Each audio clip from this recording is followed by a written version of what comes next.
There we go. I've got a water and a giant stein of beer, so I don't look like a complete pisshead. So now, what we can do is I'm gonna put this there. I'm gonna put this there. You're listening to NPR. Okay, so right. I'm just having a big ass coffee. Okay, I think we can start it here. Okay. Okay, the episode has officially started. What's going on? The episode has officially started. Favorite Thunderbird and why is it 2? What the what? What? Your favorite Thunderbird is Thunderbird 2. Why is that? What is Thunderbird 2? What you like? What one of the Thunderbirds, my guy? Are you talking about the show with the marionettes? Yeah, I'm talking about the show with the marionettes. I don't know it well enough to know what Thunderbird is what. Okay, but you said it was integral to this podcast. Does this mean that it's integral to everything? It's integral to everything. Why is 2 your favorite Thunderbird? Why is it my favorite Thunderbird? One answer, and that is pod vehicles. Almost everything apart from almost everything apart from Thunderbird 1, you realize 3, and 5, everything else travels in Thunderbird 2. What is Thunderbird 2? Is that a ship? Yeah, that's the big green one with the pods. Oh, are the Thunderbirds not the people? No, my guy. See how much I know about that? See, that they're members of international rescue. The Thunderbirds are the ships. Got it. Thunderbird 1 is the rocket with wings, got a machine gun at the front, first responder. 2 carries all the useful shit around. 3 is spaceship, goes and says hello in space to the Thunderbird 5, which is a space station. Yeah. And Thunderbird 4, this is further proof that Thunderbird 2 is the best Thunderbird. Thunderbird 4 is a submarine that travels inside Thunderbird 2. Oh. This is more than I've ever known about. Therein, Thunderbird 2 is the best Thunderbird. Mic drop. Welcome to Cranked and Round. All right. I was coming next week. Thunderbirds. It's confusing because, my marionette experience is pretty limited, and Team America refers to the people, the actual team. So Thunderbirds. Why do they say Thunderbirds are go? That's because they're going. They mean that their ships are going? Yeah, Thunderbirds are go. Thunderbirds. Okay. FAB. Anyway, yeah. Wasn't there another one? Was it Stingray? Fireball XL5 or something like that? Yep. Stingray, you're Captain Scarlet. I've been getting really into these old marionette shows again recently. I dug out my Thunderbirds DVD box set. Yeah. I've just been going to town on it. Interesting. Something that I just need to nerd dump here a minute. Sure. I will maintain, I got a few episodes in and I realized, barring the marionettes, all of considering this is 1964 and 5 that this was all filmed. Yeah. Barring the puppets, everything looks incredibly real. The wide shots of shit blowing up and the models moving around, it all looks like real futuristic vehicles responding to a fucking calamity. And it's wild. I watched the one where the giant skyscraper explodes and collapses. Mm-hmm. It's hauntingly similar to scenes from Ground Zero when they start moving shit around. It's I don't know. I was watching it and I thought to myself, this looks so real for something that's miniature, but it has this unique way of just completely. Yeah, I've just been glued to it. I was obsessed with it when I was 5. Yeah, and just watching these giant rescue missions and shit, and. Yeah, I don't know. It's just, when you get hyper fixated on something obscure. Sure, yeah. And yeah, that's me at the minute with fucking Thunderbirds. All right. Well, thank you for joining us for the Thunderbird ranking. Thunderbird 2 is our joint number 1. Mm-hmm. Yeah, we did it! Just in case you were curious. I'm glad we got to the bottom of that. So now, luckily, this is a twofer. You get 2 rankings in one episode. We got Thunderbird ranking, and now we have our top 10 albums from 1997, which it's interesting because the latter half of the 90s, I start to think, oh, this top 10 is going to be easy because, there's less great albums that came out after 95, blah, blah, blah. And I will admit that there's no comparison to 91, 92, 93. Especially those 3 years, 3 of the most unfuckwithable years in music. I would even go as far as to say 94 as well. Yeah. But I was very surprised. Like 97, I was like, I could think of a couple albums that I know are definitely going in the top 10.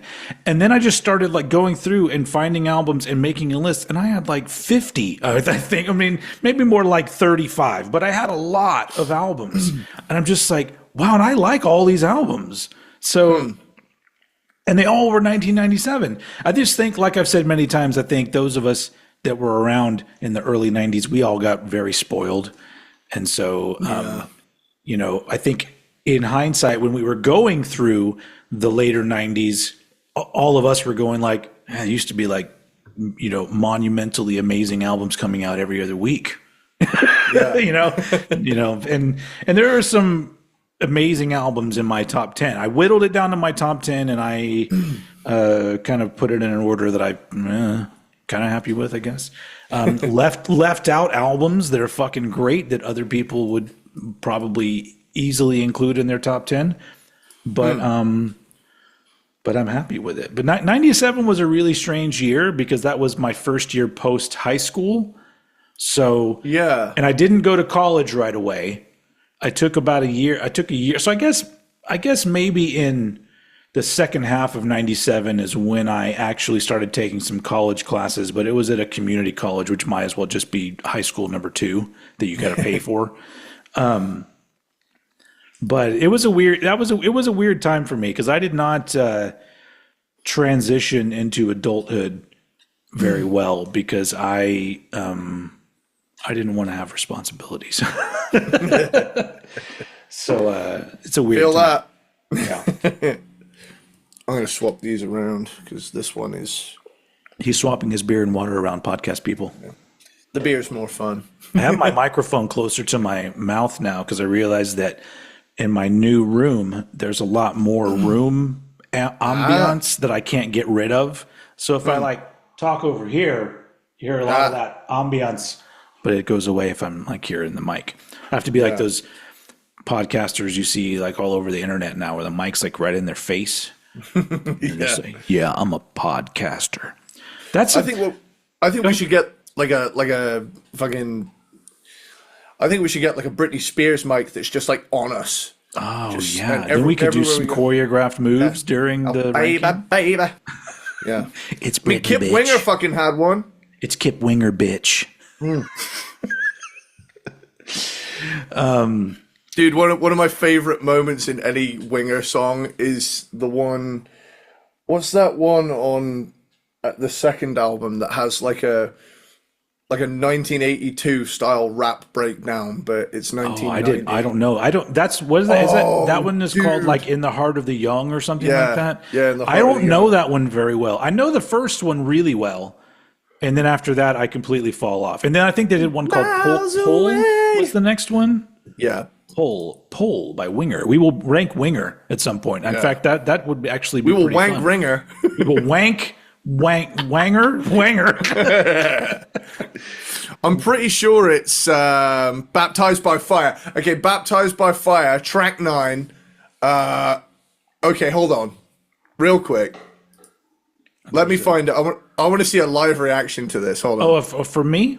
Yeah, stall them, because Well, I can just look it up on my end and you stall them. Is that what I should be doing? Well, I want to find the right part. Baptized by Fire, Okay. Winger. Okay. Okay, I need to see your reaction in real time to this because it is. As a lover of all things 80s cheese, even my jaw was on the floor. I wonder if this is going to work right. Winger. It's such a weird name. Winger. Yeah, sorry, I've got an unskippable ad. Okay, and I'm pretty sure Okay. What is the name? Oh, Baptized by Fire, you said. Okay, go to 2 minutes 35 in Baptized by 2 Fire minutes by Winger. 35. This may, well, probably should mute this. Oh yeah, yeah. But give me a moment. Okay. He's listening. He is listening. Oh, yep. Kip Winger's going off. Yeah.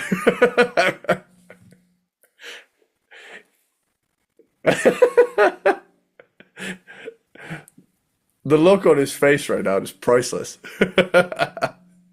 So hold up. I didn't know that album sounded like that. I don't necessarily just mean the rapping. I mean like the production quality. Yeah. Now I got to find that album because I'm just like I never gave that album any attention at all, and I'm like it sounds like that. Yeah. And the rapping is like we just came to do the Super Bowl shuffle. That's just what it it's every I'm Kip Winger, and I'm here to say I like Fruity Pebbles in a major way. Did you ever see that commercial? Was that when I was a kid? So that was the thing is that when rap music, quote unquote, because I don't know, that's what they were calling it at the time, got popular in like the late '80s.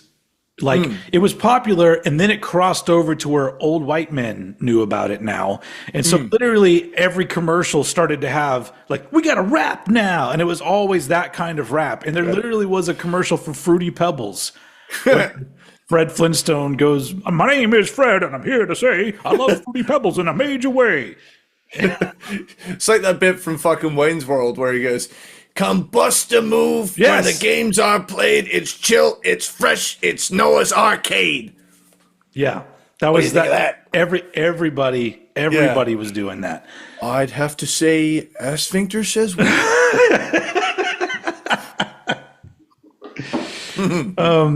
Yeah, I did not. It's so funny that we're starting off talking about an album from 1990, and we're going to move to 1997. When at that point, Kip Winger and Winger in general was a persona non grata, because of fever and butt munch. I am, however, going to come out and say that Winger unintentionally were early pioneers of nu metal, which got huge around this time. Everybody likes to give credit to bands like Faith No More when really they should be giving it to Winger. Yeah, this predates Angel Dust by 2 years. I like that though. There's the sound of that album. It's that same thing with that one Quiet Riot album with Wild and the Young on it. Once I heard sonically how it sounds, I go, "Oh, I don't even care if the songs are good." I just like how it sounds. Yeah. Anyway, I think that album's just called Quiet Riot, isn't it? Isn't it just a self-titled? Quiet Riot 3. Even though it's the 5th album. Yeah. But it's anyway, the third where people cared about him. I literally was about to get into like a Quiet Riot discussion, and I'm just like, that's for another day. We haven't even ranked Quiet Riot either. Yeah, when we're thinking of '80s bands, our next '80s band that's like a hair metal band, it's got to be Winger, I think. Yeah, or Dokken. We haven't done Dokken yet. Yeah, I would like to do. I'd like to do Dokken as well. But I feel like Winger it's past due to give Winger some respect because I still think because Winger is like Saint Anger, where people have gotten so used to like that just being part of their personality that you just shit on something because you don't know what else to do. And I'm like, well, Winger's actually not a bad band at all. I mean, pirouettes aside. Or whatever, the ballet moves that he would do that were kind of cringy. But they looked good. I mean, like he could fucking pull that shit off.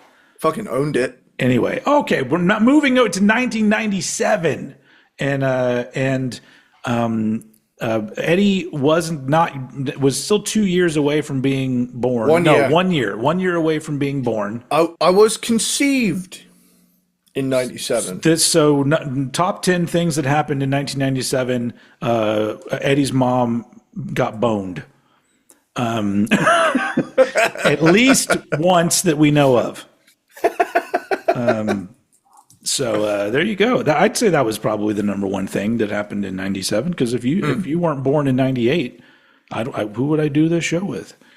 You know, because you have to be the right that exact combination of sperm and egg or whatever. You know, some other sperm had made it through. You'd probably be some dickhead that never even wanted to talk about music. He probably would have been into sports or even worse, like I don't know. I don't know what's worse than sports. A turd. Yeah, he has like a scat fixation. Anyway, so we're on to Cranked and Ranked. We're already here. We're ranking our top 10 favorite albums from 1997. Not the top 10 best albums of 97 because that's stupid because it's all just how you feel about music. And we've got two different, I lived through 1997 and Eddie, picked it up later in life, all the music that was going on. So while I think there will be two albums for sure, 100%. I know we're both going to have on the list. Other ones could also be on there, but there's a few that I think you may not have on your list. But we'll see. So let's just get started. So these are our top 10s from 1997, and as usual, I throw it over to Eddie Sparxx to start us off with his number 10 album from 1997. Okay, my number 10 album from 1997 is $3 Bill Yo Limp Bizkit.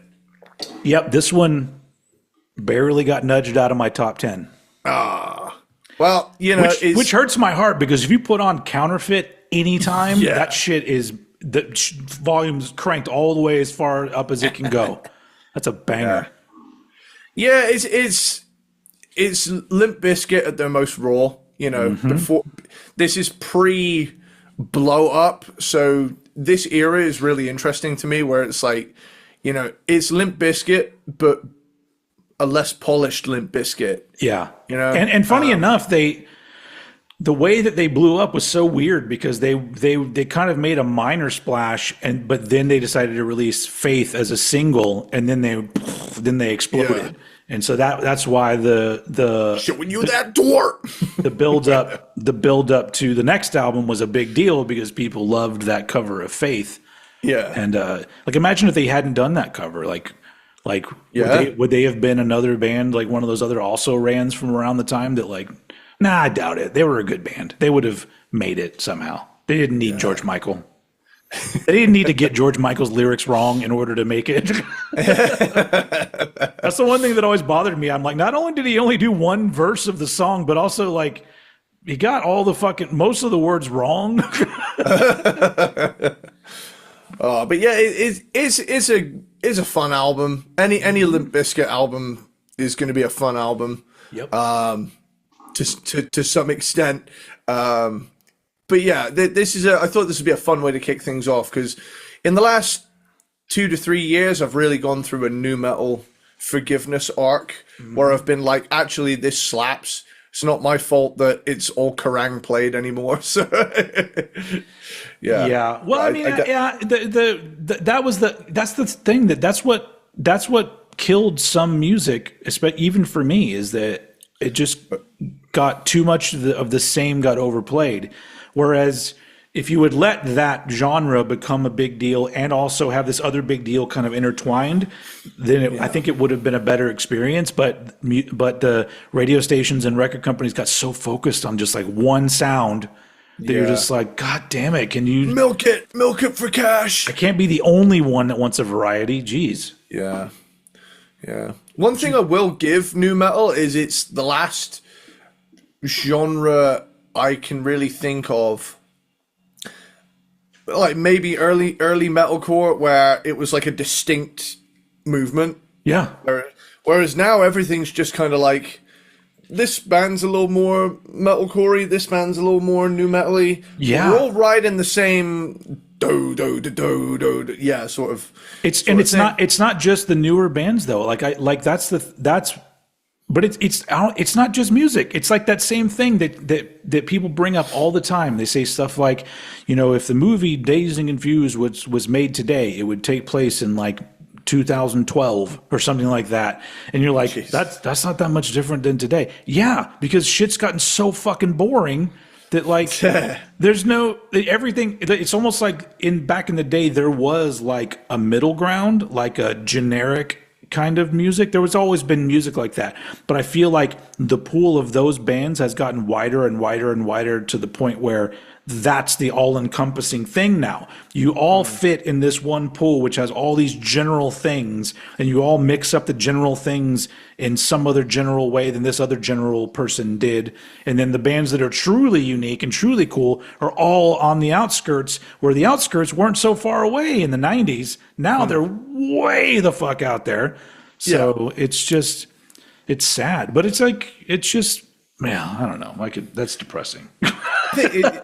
In many ways, we live in a great era for, it's never been easier to get heard, but it's also, there's never been so much competition, Yeah. There's Well, I mean, everyone, it's easy to get heard by some people. It's hard to get heard by a lot of people. Yeah. And, for sure. and yeah. Musically speaking, I just think that, I don't like to think about it that much because it really makes me kind of sad, because I love that in certain ways, I love that it's easier to make music and for people to put together albums and put things out there. I actually love that. But whatever we call it, the money, there's no money coming in. Yeah. That's the So problem. nobody cares. Some people care, but they only care when you blow up on your own. Yeah. Like the fucking, what's her name? What's that? Chapel Roan would be fucking, doing club shows if she hadn't gone viral for something, or for her song. Cause like, I mean, she was doing music prior to being huge, but she did the right thing where somehow her shit blew up. I mean, not saying it's bad. I'm just saying, like, you got to have the talent and the luck at the same time. Which I guess you kind of had to have back in the day, but at least back then there were people going out and trying to find good music as opposed to just finding the thing that's gonna bring clicks, or it's almost like they're more interested in making celebrities and not musicians, not music artists. Yeah, sorry, old man shouts at cloud again. you still on Limp Bizkit? It's pretty much said what I wanted to say. It's a cool raw version of a band that is on the precipice of massive success, and it's like it's cool seeing a band before that happens, after the fact, and just seeing them like with a more stripped back aesthetic going on, and then just 2-3 years later they're like actual MTV. Like, not just rock stars, but like cultural stars, Yeah. So with that wraps up my number 10. Cool. My number 10. This was a rough one. The bottom. I honestly, the bottom five. The order, I got kind of like, I don't really know, because it's really hard to tell. But I threw them in this order. But this came out as my number 10. Aftertaste from Helmet. I have something to say here. My number 9 is Aftertaste, so we can just camp out here. Sweet. And I'd like to say that this is an OG 1997 pressing of this, because you can't get it. It's never been repressed, at least not that I know of. And I got tired of waiting, and so I eventually found a copy. I'm not gonna, I didn't. This one was probably around 100 for this one. Wow, maybe. But I love this album, and it's the end of an era for Helmet. Like my love of Helmet ends here, and because they came back, we did Helmet, we did a Helmet ranking, and they came back with music that I don't not like it. It's just something is missing from it to where it does not excite me anywhere near to the same way. And I know that like bands get older And there are bands that get older, and I know their stuff is never going to be as good as the old stuff, but it still does something for me. Whereas Helmet doesn't do anything for me anymore. But this was the last album that did something for me. It's got a shitload of bangers on it. I love the production on it. It sounds so good. Yeah, Chunky. yeah, it's a chunky boy. Yeah, last one with John Stanier on drums, and John Stanier is a fucking killer drummer. Yeah. Although he doesn't do, like, I don't know what all he does now, because I know he plays drums in Tomahawk with Mike Patton, but he also does a band called Battles, which is more kind of like avant-garde, experimental kind of stuff. So he doesn't necessarily do anything that's heavy anymore, because Tomahawk's not really that heavy of a band. They're honestly, that's my least favorite Mike Patton side project. I don't not like it. It just, after that first album, every other Tomahawk album has had something in it where I went, this is fine. It's probably the most straight ahead rock, alternative rock. But to be fair, that first Tomahawk album is the fucking tits, man. Yeah. So yeah, Helmet, you can talk about Aftertaste. God Hates a Coward's a great song. Is it God Hates a Coward? Yeah. Day by day. Anyway, Aftertaste is your number 9, right? Is that what you're saying? Aftertaste is my number 9. You pretty much said everything I would have said about it. It's a great album. And it is the last album of that era of Helmet. Yep. I agree, because what is it? They disbanded the year following. Yeah. And then they got back together in 2004. But well, they didn't. Page did with other people. Yeah. Page Hamilton restarted. Yeah.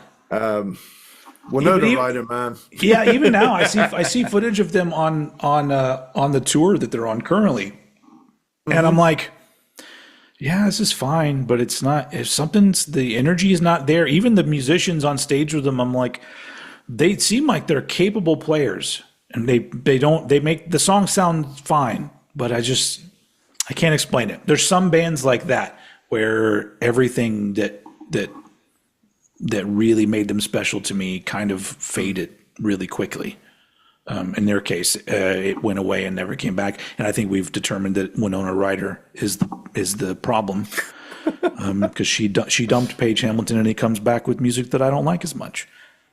But to be fair, Winona Ryder still does cool shit, and so I mean, would you give it all for Winona Ryder if somebody came to you and said, "Hey, you can date Winona Ryder for a little while, but once you're done, your creativity is just going to be shit for the rest of your life." I don't know, man. If it's I might take that. I might do that. I had a big thing for Winona Ryder when I was younger. So therefore, I still do, because now she's older, and something happened to me where I had a midlife crisis, and instead of all of a sudden thinking that 20-year-olds were hot, I think women my age are hot. Isn't that weird? There are musicians or actresses from my youth that are similar age to me that I never gave two shits about, and now I see them as like 50-year-old women, and I go, oh. Okay. So I don't know what happened there. And then there's me, who has had a consistent crush on Ann Wilson my entire life. Oh, she's in a wheelchair now too, man. Still. Oh, I'm not saying she shouldn't be attracted to her, but I'm just saying I feel bad because she's got, she's always had health issues and stuff. Yeah. Well, she's recently, I don't know how because I know she's been battling cancer. Ann Wilson, cancer. How's it going? What the fuck is wrong with AnnWilson.com? Underwent surgery to remove a cancerous growth and is now in remission. Oh, that's good. Okay. Hart announced that the tour is now rescheduled for 2025. Ann Wilson has stated she's doing absolutely fine now. Oh, that's great. Hell yeah. So for whatever reason, I see her, I don't know if she's in a wheelchair, but she's sitting down. She's Phil Collinsing it. Because he had to sit down in his concerts. But people get old. Fuck. And, kicking ass to this day. Yeah, still brings it. honestly, if you're still getting up on that stage and people are still coming to see you, you do it however you got to do it. People talk shit about like Ozzy doing this like farewell thing, and they're like, he can barely get up and go out on stage, and what's he gonna do, like 4 or 5 songs? And I'm like, who the fuck cares? It's fucking Ozzy, and he gave us so much great shit. And guess what? If nobody wanted to see it, nobody would go. But there's something about that. I think I say this a lot. I really admire those motherfuckers that are still just like, I don't give a shit. I'm getting up there and doing what I love. Because, I don't know. I like that. Because it makes me feel better about getting older. Because I'm just like, there's that part of me that still thinks that, you know what? I'm on my way to 50. But I feel like in my 50s, I think that's when I want to like reach out to some local dudes and be like, hey, you want to start a bar band where we just like cover like Cheap Trick songs or something? There's a part of me that thinks I kind of want to be an old dude in a bar band that just plays like a neighborhood bar, and we just I don't know, that just sounds fun actually at this point. Yeah.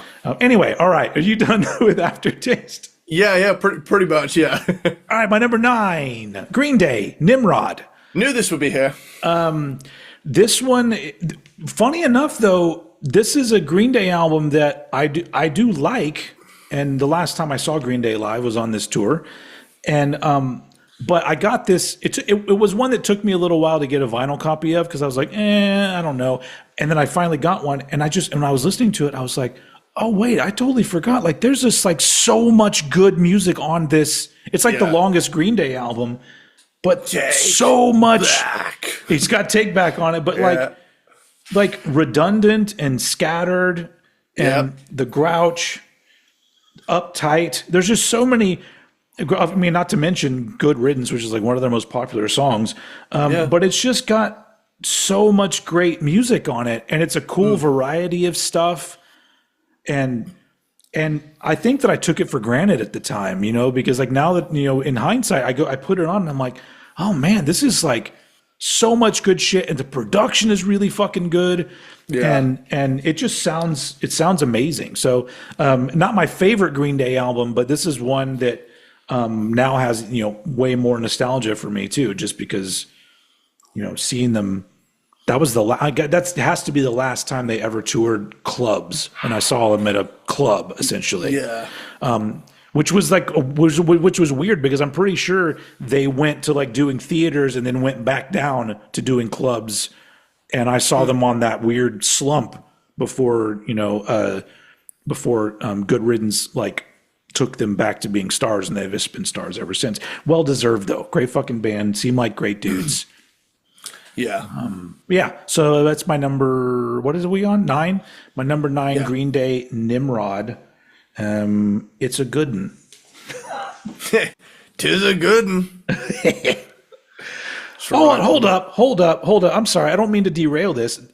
We literally recorded an episode where we talked about GTA, and then right after that, they released a second trailer for the new GTA. Have you watched it? I have to say something. Yep. It just looks like a bad movie. Like it looks good. Yeah. Like I'm all like, ooh, look at the graphics are fucking great. But if I stepped away from the fact that it was a video game, I was like, I don't want to watch this. This looks stupid. Yeah. This looks lame as fuck. Well, the thing I liked about this one is it kind of gives you a look into what the day-to-day is going to look like in the world itself. I think I'm just disappointed because it's not like a period thing. It's like, it seems like it's just now. Yeah, I would have liked, for a period one, but I mean, I suppose with modern audiences now and the gaps between them, I feel like I tell you what would be cool. GTA 6,000 years ago, it's cavemen. Doing a drive-by. 6 million years ago, whatever. Doing a fucking slingshot drive-by in the Flintstones car. Yeah. I'll tell you what I would like, though, is if they did this game, and then they did what they did for GTA 4, where they brought out an add-on game, which is the same map, but completely different, smaller, albeit smaller story.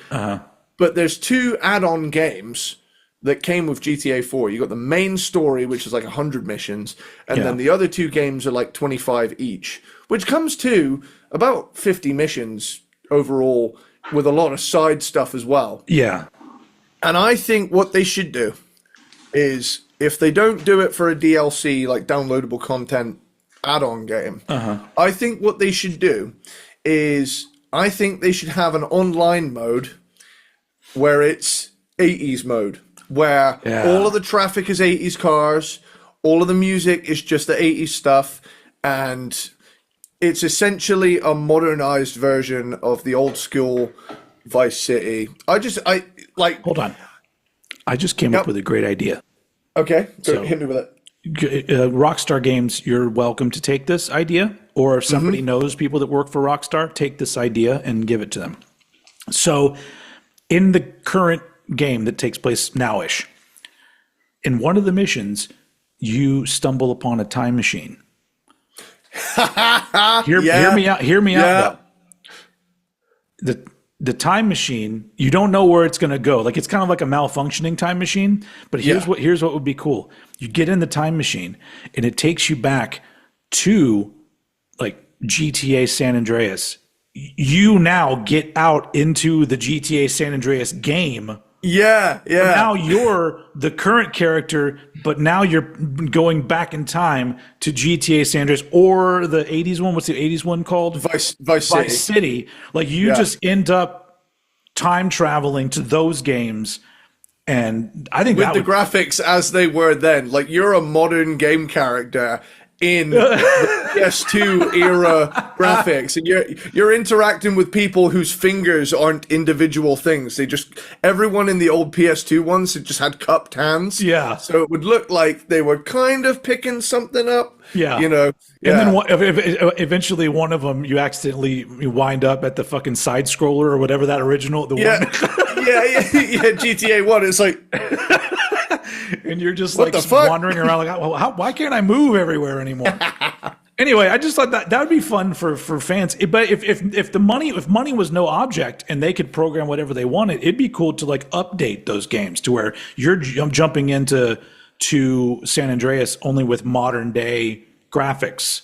Yeah. So you're back in time. All the characters are the same. All the places are the same. Cars, blah, blah, blah, blah. Only everything's upgraded to where now the graphics are... The thing I see people pointing out is like the way liquids move in the trailer. Yeah. And I'm like, I mean, when it comes to like technology and game graphics, that's very cool. But when it's just for a guy that I'm not going to play the game and I'm just watching it as a trailer, I go, yeah, this doesn't look great, but whatever. The thing I am looking forward to is the amount of Florida Man memes that are going to come out of this, where, the Florida Man meme, right? Like because Florida people are fucked up, and it's like headlines of the fucked up shit they do. Yeah. Well, the thing is, it's set in a fictional version of Florida because Vice City is fake Miami.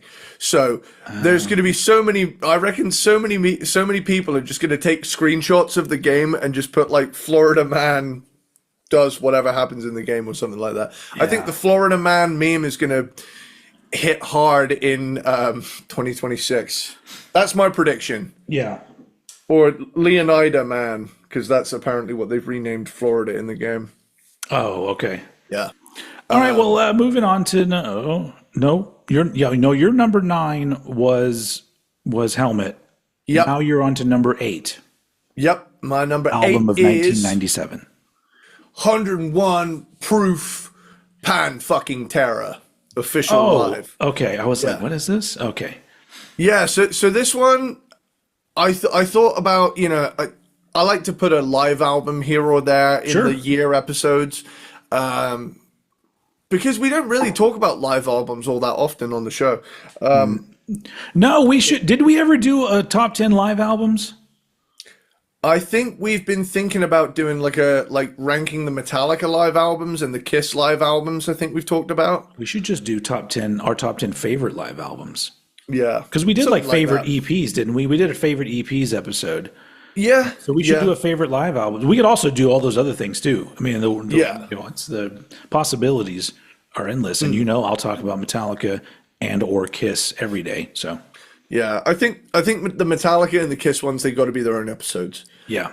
But there's nothing to say that some of those won't appear in the top 10 live albums list. Yep. But yeah, like I say, I mean it's Pantera, it's a live album, and a band that fucking brought it live, Pantera. Is it from various concerts, or is it one? I've honestly, I think I've only heard it once way back in the day.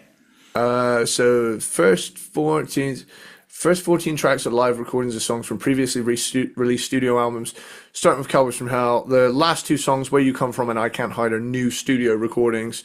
We recorded the new, Vinnie Paul stated, we recorded the new material during a break in our tour. We recorded them in 12 days. Oh no, that was the studio tracks. That's the new tracks.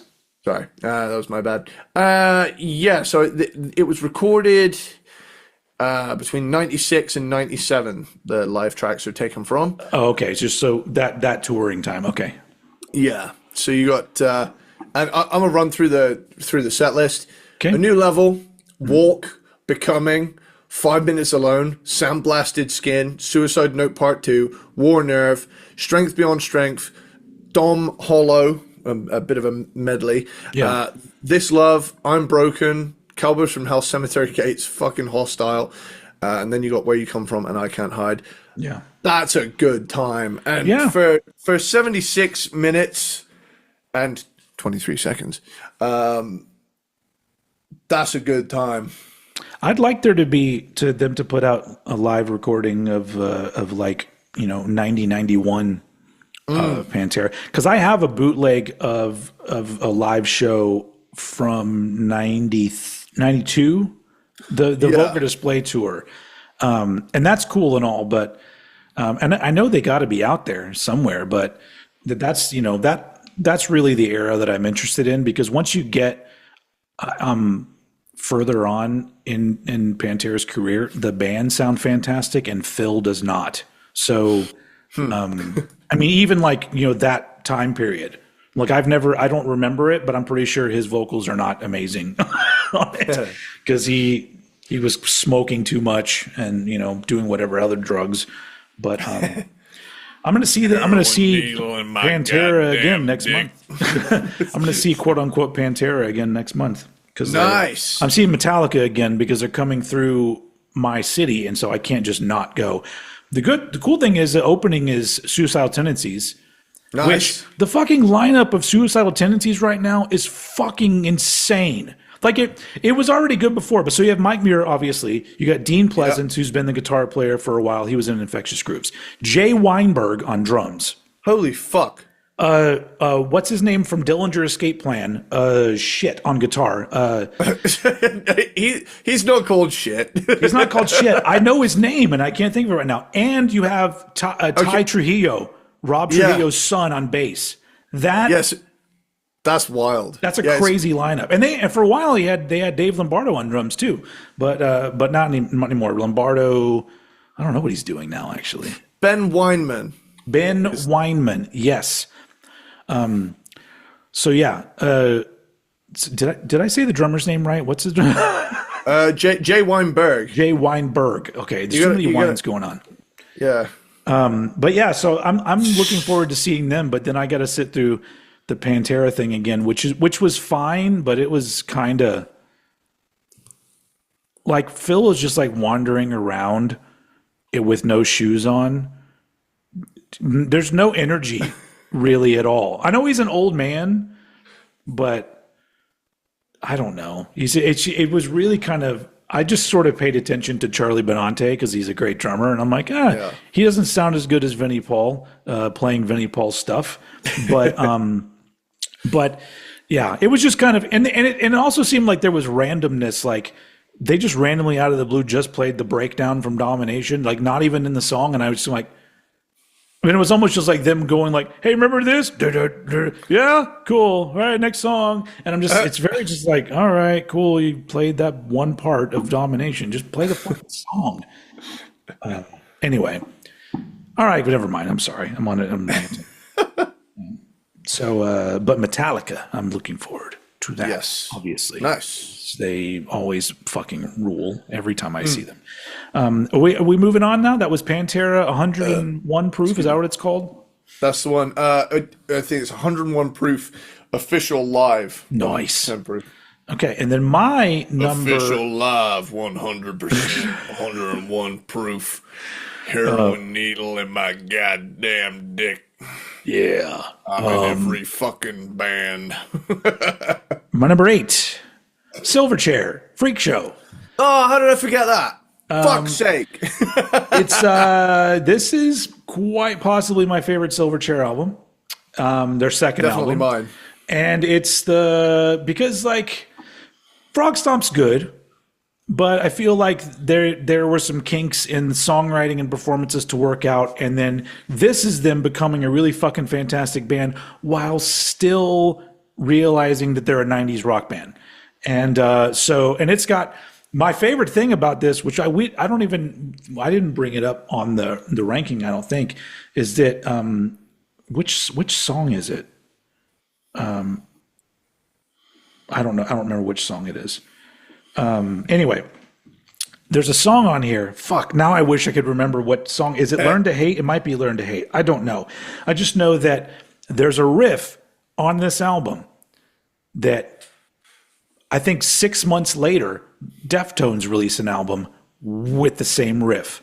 And I'm like, And it's a famous Deftones song. It's the riff from the first song on fucking Around the Fur. My Own Summer. There's a song with that riff on here, Yeah. which came out at least 6 months before that Deftones album. And it's it's slightly different notes, but it's literally that same rhythm. It's the same fucking thing. And every time I hear it, I go, man, did they hear this album while they were writing and recording Around the Fur? And then, I'm not saying they fully ripped it off, but that's happened to me before where I've heard a cool riff and I just totally forgot where I heard it from. And I was like, okay, well, did I write this? Cool. This is our new song. Yeah. But heavy shit on here. Also some cool softer tunes. Very good, just like 90s, heavy 90s rock album. And we did the Silverchair ranking, and everybody that watched that knows that I love all the Silverchair albums, not equally, but they all have good things about them. But this is the one that I throw on the most because it's the most enjoyable for me. Because as much as I love the Silverchair, where they decided that they branched out in all these weird different areas and making this different music that doesn't sound anything like their older shit. I do like them just as a fucking heavy 90s rock band. So Freak Show is my number 8. Cool. Okay, so we've entered the hot take zone. Oh, okay. And it's one that I've seen you give a hard pass back in the day. Oh, but let's see if I still give it a hard pass, because you never know. Those things change. I can't deny the nostalgia and the fact that it was a gateway album for me. This is still a very hard pass. Mm-hmm. I get it. And also, Michael Graves is kind of a tool. But American Psycho Misfits, this album was my gateway into getting into punk. Yeah. And I can't deny Graves era Misfits. In retrospect, I get why you don't vibe with it. Well, here's the thing. I hated Graves era Misfits before I knew he was a Proud Boy. So now I have 2 reasons to be like, fuck that dumbass and his dumbass music. Yeah. So, yeah, it sorry to get woke, everybody. Yeah, it does leave a bad taste in my mouth, but this is thankfully one of those times where he's not the original singer, so I can switch my brain off a little bit when I'm listening to it. And really, to be fair, the original singer of the Misfits isn't that great of a dude either. By some accounts. And I will say this, that this wiki page is funny as shit, because I'm going to bring up why in a second. But, I had a friend called Matt I have a friend called Matt. Back in Matt lives, everybody. Matt lives. He is with us. Back in secondary school, and I remember he was big into into Misfits, and this was his preferred era. You know, he came up on this stuff. We were kids, Sure. and this album and Famous Monsters are both very nostalgic albums for me for getting. It is a nice bridge between heavy metal and punk. You know, they're sonically very metal albums, but instrumentation and how they're played, they're very punky songs. I have a good time listening to them. You know, the songs, I'd be lying if I said they didn't put me in a good mood. However, this is one of the funniest, probably the most redundant things I've ever seen on a wiki page. So, the track listing has a bunch of stuff in brackets, parentheses, saying this song is based on this. But here's the thing. They're almost pretty much self-explanatory all the way through. So I'm going to read them off. Here you go. Abominable Dr. Phibes, or Phoebes, based on the Abominable Dr. Phibes. American Psycho, based on American Psycho. Walk Among Us, based on The Creature Walks Among Us. This Island Earth, based on This Island Earth. Crimson Ghost, based on The Crimson Ghost. Day of the Dead, based on Day of the Dead. The Haunting, based on The Haunting. Mars Attacks, based on Mars Attacks. Hate the Living, Love the Dead, based on Bride of Frankenstein. Shining. The Shining, Shining is actually based on Poltergeist. They just fucked up the title of that one is what happened. And Don't Open Till Doomsday, based on Don't Open Till Doomsday. Jesus Christ. So they literally just look through their like DVD collection. They're just like, here's the song titles. Can you write some lyrics to fit that? Wait for it. I have a bonus track. Here you go. Oh, sweet. So there's a bonus track at the end of Don't Open Till Doomsday.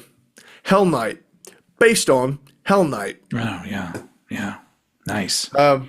That was fun reading that. Yeah, I get why people don't like it, but I'd be lying if I said listening to it doesn't remind me of a good eye-opening time where I suddenly realized that punk was a cool thing as well. Yeah. So with that, the weird thing about that band too is that I talk shit about this era of Misfits, but if somebody came up to me and said, "Hey, look, all the Misfits music is shit," I'd be like, "Look, you're not wrong." You're like, it's not like it's amazing fucking music they did with Glenn Danzig. It's great. I love it. But it's like, if you said it sucked, I'd be like, I can understand that. It's, it's not unfuckwithable stuff. It's just, fun. All right. Anyway. All right. My number 7. This is very timely.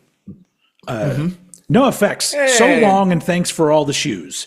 Is my number 7 because we are ranking the No Effects discography. Are you ready for that? Have you reached the ending so far? I'm about halfway through. Holy shit!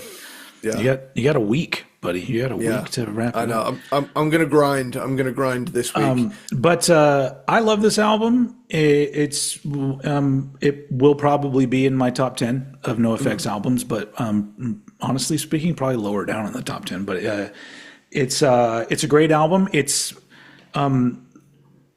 honestly the last of their full-length albums where I feel like they were a little bit unpredictable. Yeah. Because and I think it's their last one on Epitaph, because after that I think they just started releasing stuff on Fat Records, which Fat Mike runs. No, he still runs it now. I don't know. Anyway, but yeah, after that, and we'll get into this on the ranking. After that, there's fewer like surprises on their albums, and eventually they kind of just become a band that does a thing. And I like the thing, but there's not much variation of that thing. But this is the last one where there's, a song will start and be like, oh, that's interesting. This is a ska one. This one's got horns in it. This one's, whatever it might be. It's just a really fun album. And I do remember that, I got in I don't know if I had the flu or I just remember I got sick. And at this point I was in a band and we were called Penfold. That was the name of our band. We were like a punk rock band, punkish band. We were a band that was desperately trying to rip off another band that I'm going to talk about right after this. But I remember I was sick and my bandmates had gone record shopping and there was this cool used CD store called Cheapos.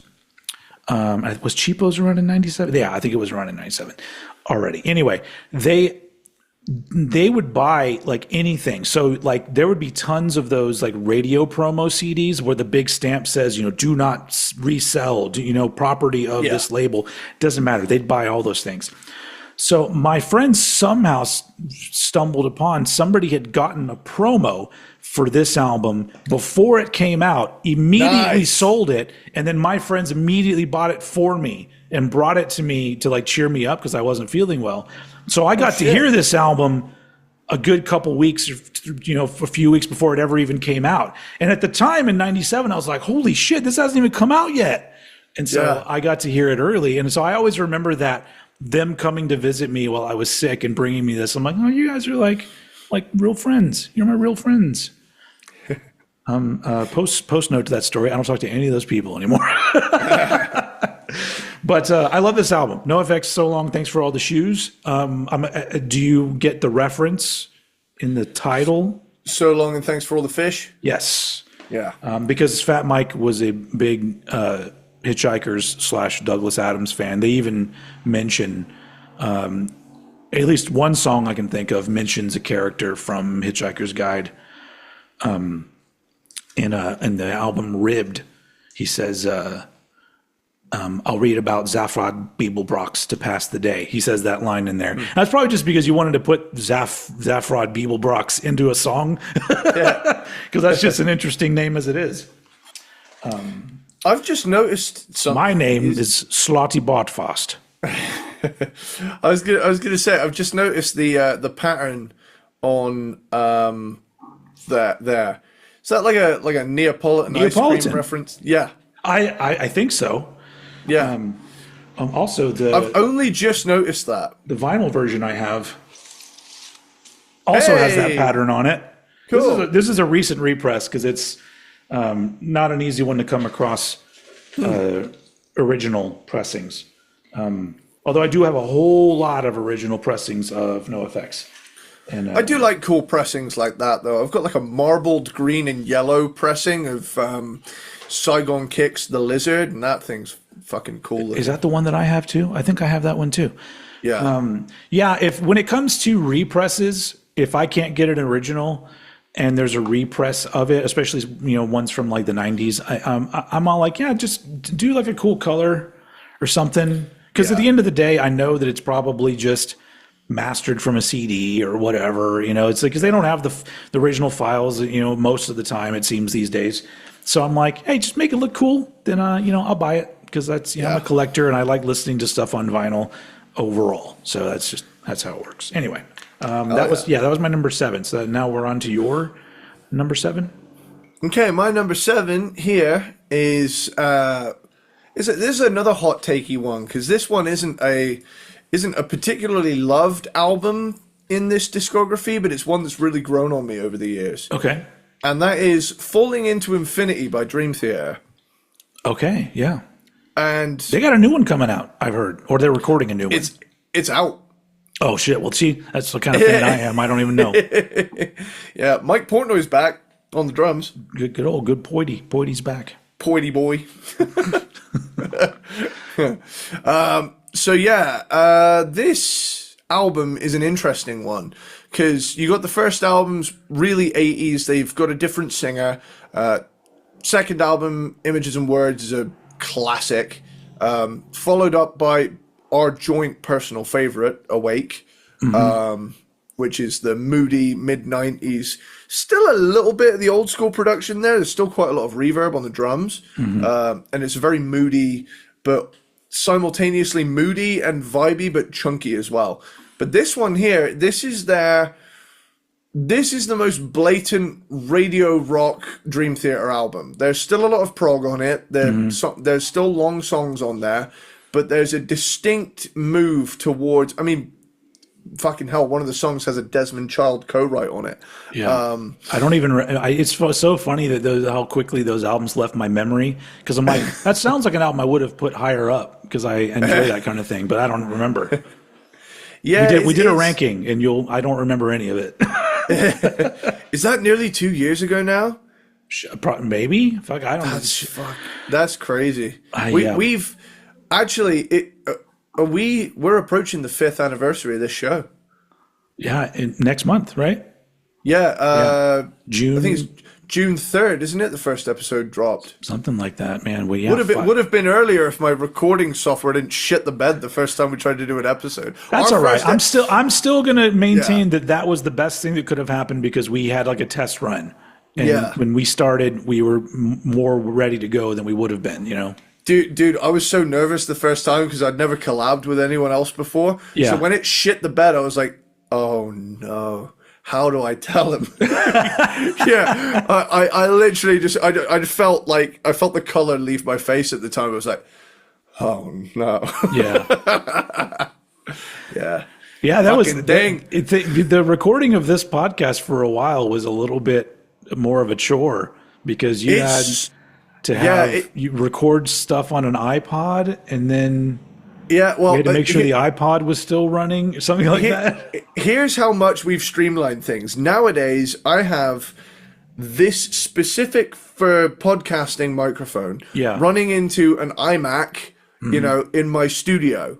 Yeah. Back in the day when we first started this, when we weren't even on screen, I was sitting cross-legged on my bed with as many pillows stuffed behind my ass for lumbar support possible while we sat there for like 2 hours talking about albums. How my back didn't fucking kill me, I don't know. But I can remember I would sit my laptop, my MacBook Air, on a dinner tray, and I would put it in front of me, and I'd sit cross-legged, talking essentially downward to the webcam while I talked to you on Skype, and had a lapel mic that I'd stick to my shirt, and that was running into my phone, and it used to take me like an hour to send the audio to you because the broadband was so shit.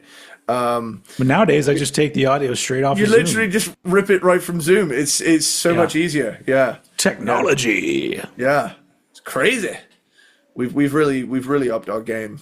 Yeah. Plus, it's just easier. I every once in a while, I just make little tweaks to make editing this way easier, because I make stuff harder on myself than I need to. So, I was going to say, do you do anything different to the audio version of the episodes? Because I've often wondered that. Yeah. Well, it's got different. I have like preset. Little tweaks to the audio for the podcast version. And cool. I literally just have a GarageBand file where those settings are saved for the tracks. And I just put the new track in. I do need to update it though, because like sometimes I listen to it and I go, I feel like it could sound better, but I'm not good enough to figure out like how to do it. So, I'll figure it out, but I don't know. Whoever listens to the podcast version, let me know. Like, is the sound? It should sound better than it did in the beginning, but if these fuckers aren't disciplined enough to sit in front of a screen and watch us talk for 2 hours, and they don't get the better audio.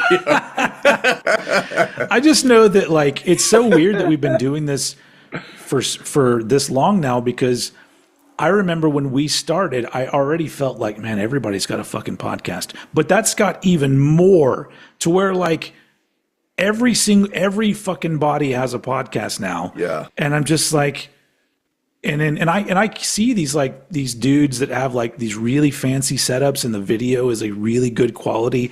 And of course, they have the added comfort of the fact that they can just get in the same room together and record it with like a really, with like an HD camera or some shit. And I'm just like, but their shit's boring. And they're like out there, like, getting all the attention. And I'm like, well, we've been here just, doing our I don't know, what our garage band version of a fucking podcast. I don't know. It's weird to see like it just gets to the point where like so many people are doing podcasts, but I have to remind myself that like, sure they do, but not a lot of people will stick it out for 5 years. So we out here. Yeah, because we love doing this. That's the thing. Yeah, this is like, if I was in it for the money, I would have quit a long time ago. Yeah, and also this is essentially my weekly therapy session where I get to just fucking info dump to someone who knows what the fuck I'm talking about. I know it is real. It's become like a thing where like, you know, you are a person that I can talk about anything to. Like it doesn't really matter. We can talk about whatever, and I'm not worried about your reaction to it because I know you well enough now to know that like, okay, your brain works in a similar way to my brain. So even when we disagree on something, I feel like you know, they fit together in a way that works. Yeah. Like, who's doing what lawn? Do you hear that? Are you seriously playing the lawn mowing game while we're doing a podcast right now? I'm not. I wouldn't might blame be my you. next door neighbors doing their lawn. I'm sorry if that's loud on the microphone, but that's just what happens. Honestly, I'm sad that you don't get to hear the rooster. My next door neighbors have chickens and roosters. Oh, nice. Which is funny because we literally are like right next to the highway, right down the highway from downtown. It's not like I'm in the country. I'm in the fucking city proper. But we've got some Hispanic folk next door that have like some chickens and roosters. And in the morning, you'll hear like a waking us up. You're not going to believe this. Every morning when I walked to school, when I was like 10 and 11 years old, I'd walk past this house and this fucking rooster would go off. Yeah. I can remember someone also had a rooster in my neighborhood. Yeah, I actually really like it. It's gotten to the point now where like, you know, because we don't sleep late. You know, and so like, you know, I'll start hearing the rooster and it's just loud enough to where I go, oh, I guess it's morning time now. I'm hearing the rooster. Anyway. Yeah, he listens to the rooster. Oh, man. Best of Lane Staley coming up too on another episode. That's going to be a good one. That'll be kind of rough for me to do because like some of those songs, like a song like that, like Rooster, like that probably wouldn't go on the CD for me. I love that song, but there's so much great music that Lane sang on. Yeah, and if we're narrowing it down to 12, 14 tracks, whatever we're doing, I don't know. I was talking to my fiance in the car the other day, and we were playing I had my Alice in Chains on shuffle. Yeah.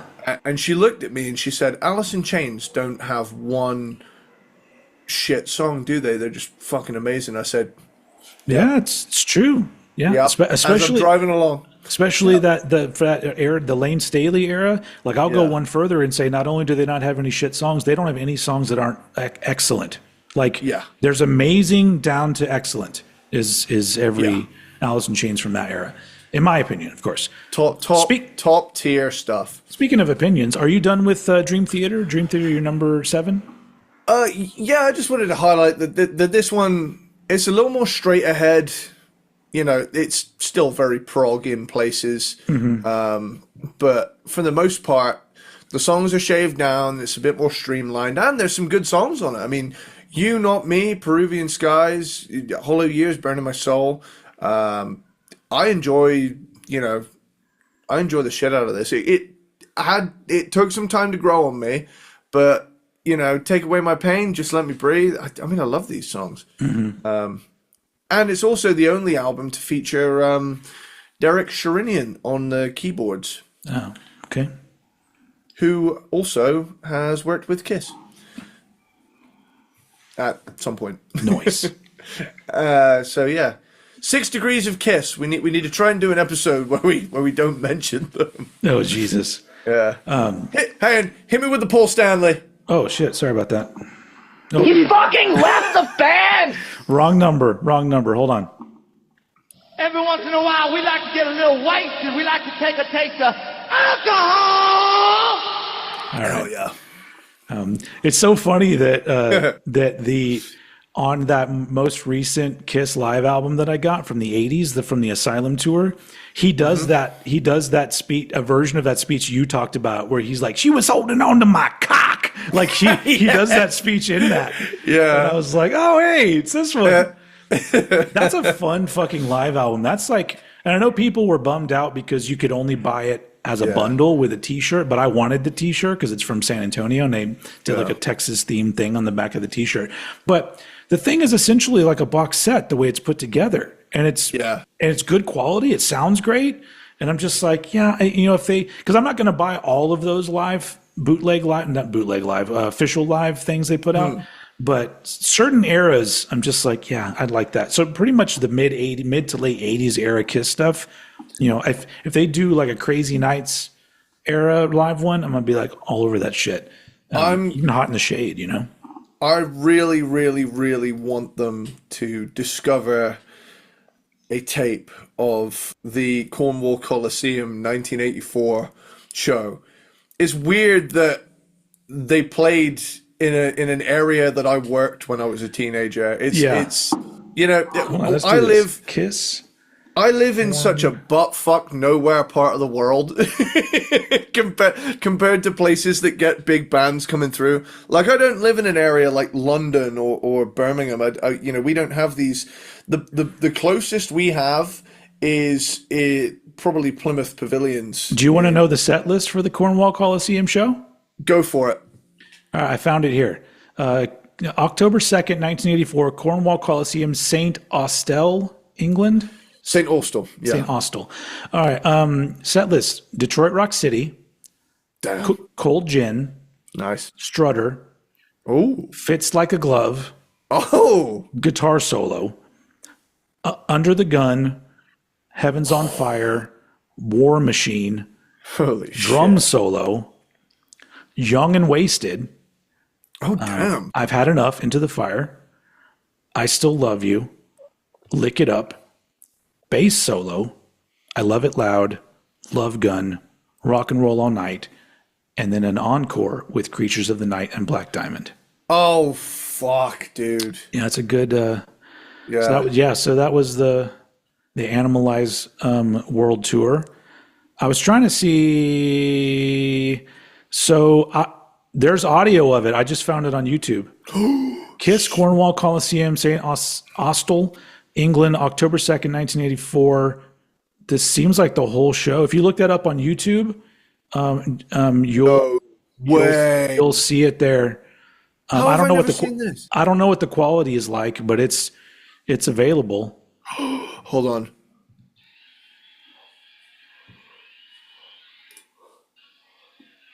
Oh shit.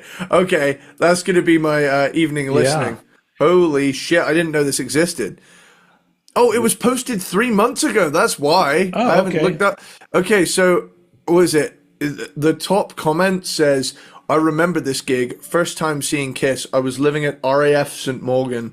Brought back ton of memories. So yeah, I've there you go. I'm not far from RAF St. Morgan, so yeah, that's pretty cool. Like that's that I want to find. There's some shows like my first Metallica show.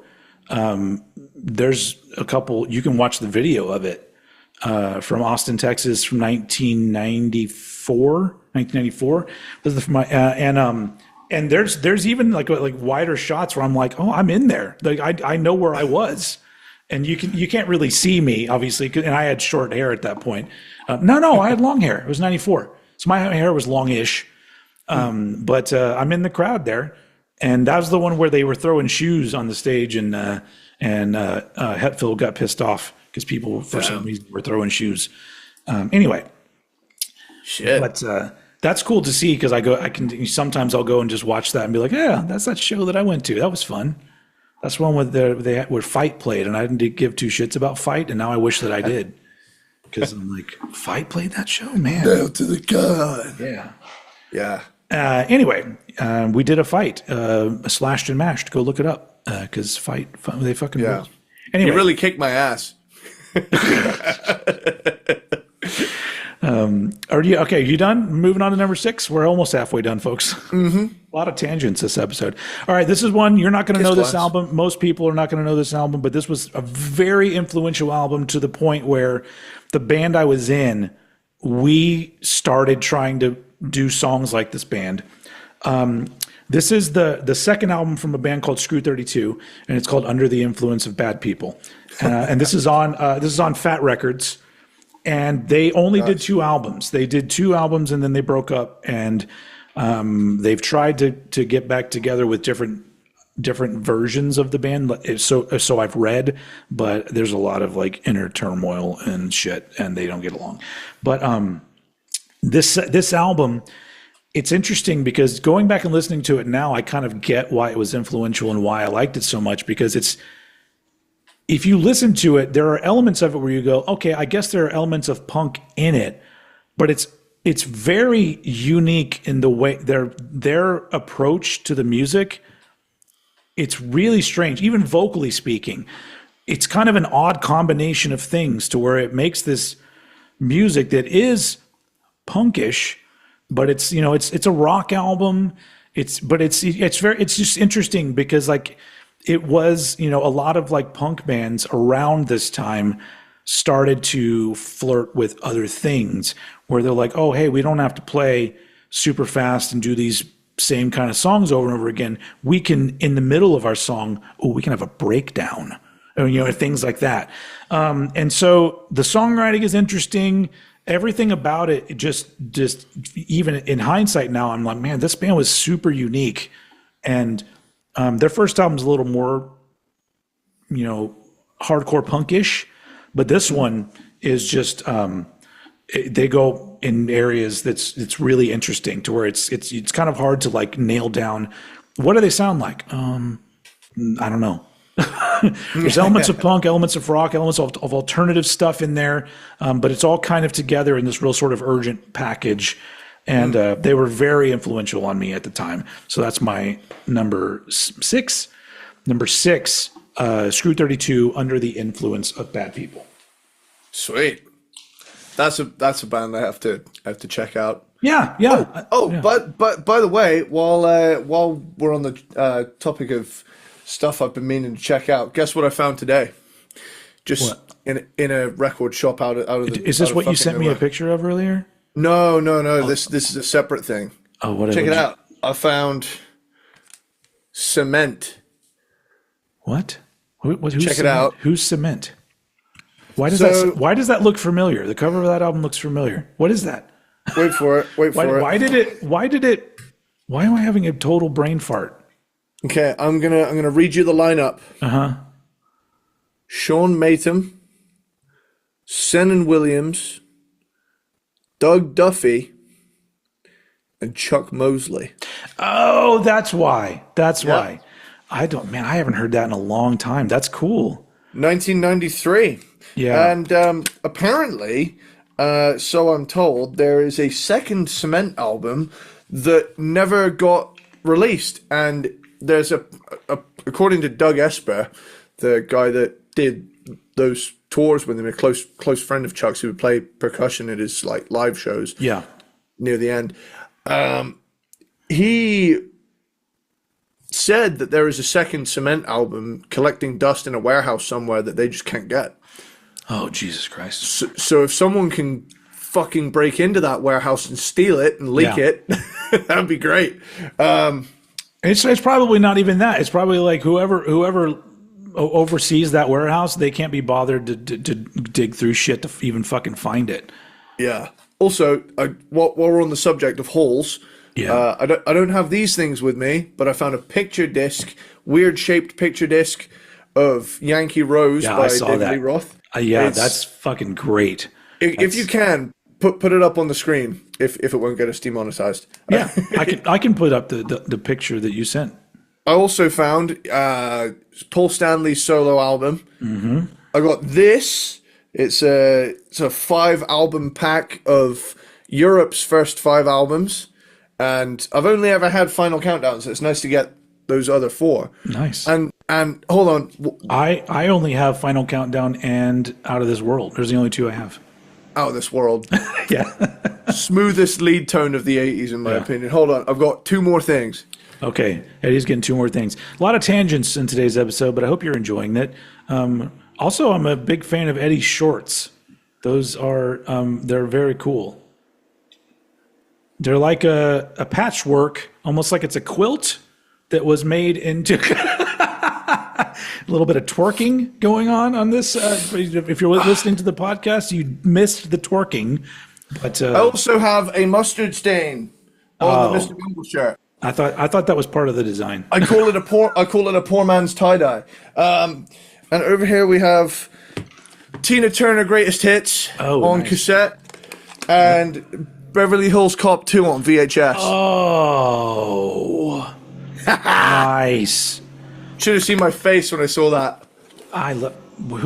Man? Hold up. I'm trying to figure out why the mower sounds so close to my house. Anyway, whatever. He's outside the window right now going, it's like Europe rules. It's like, dude, I do have a Ring doorbell that I could just look out front and see if there's anything going on in front of my house. Oh, cool.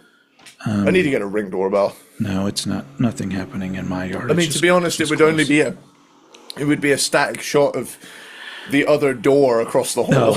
Yeah. Well, I rely on it because I'm one of those people that I don't answer the door if I'm not expecting somebody and you knock on the door, nobody's answering the door. And so this is an even better way for me to look and be like, oh, you're selling some shit. Get the fuck off. We even have we even put up one of those signs that says no soliciting, and people will still solicit anyway.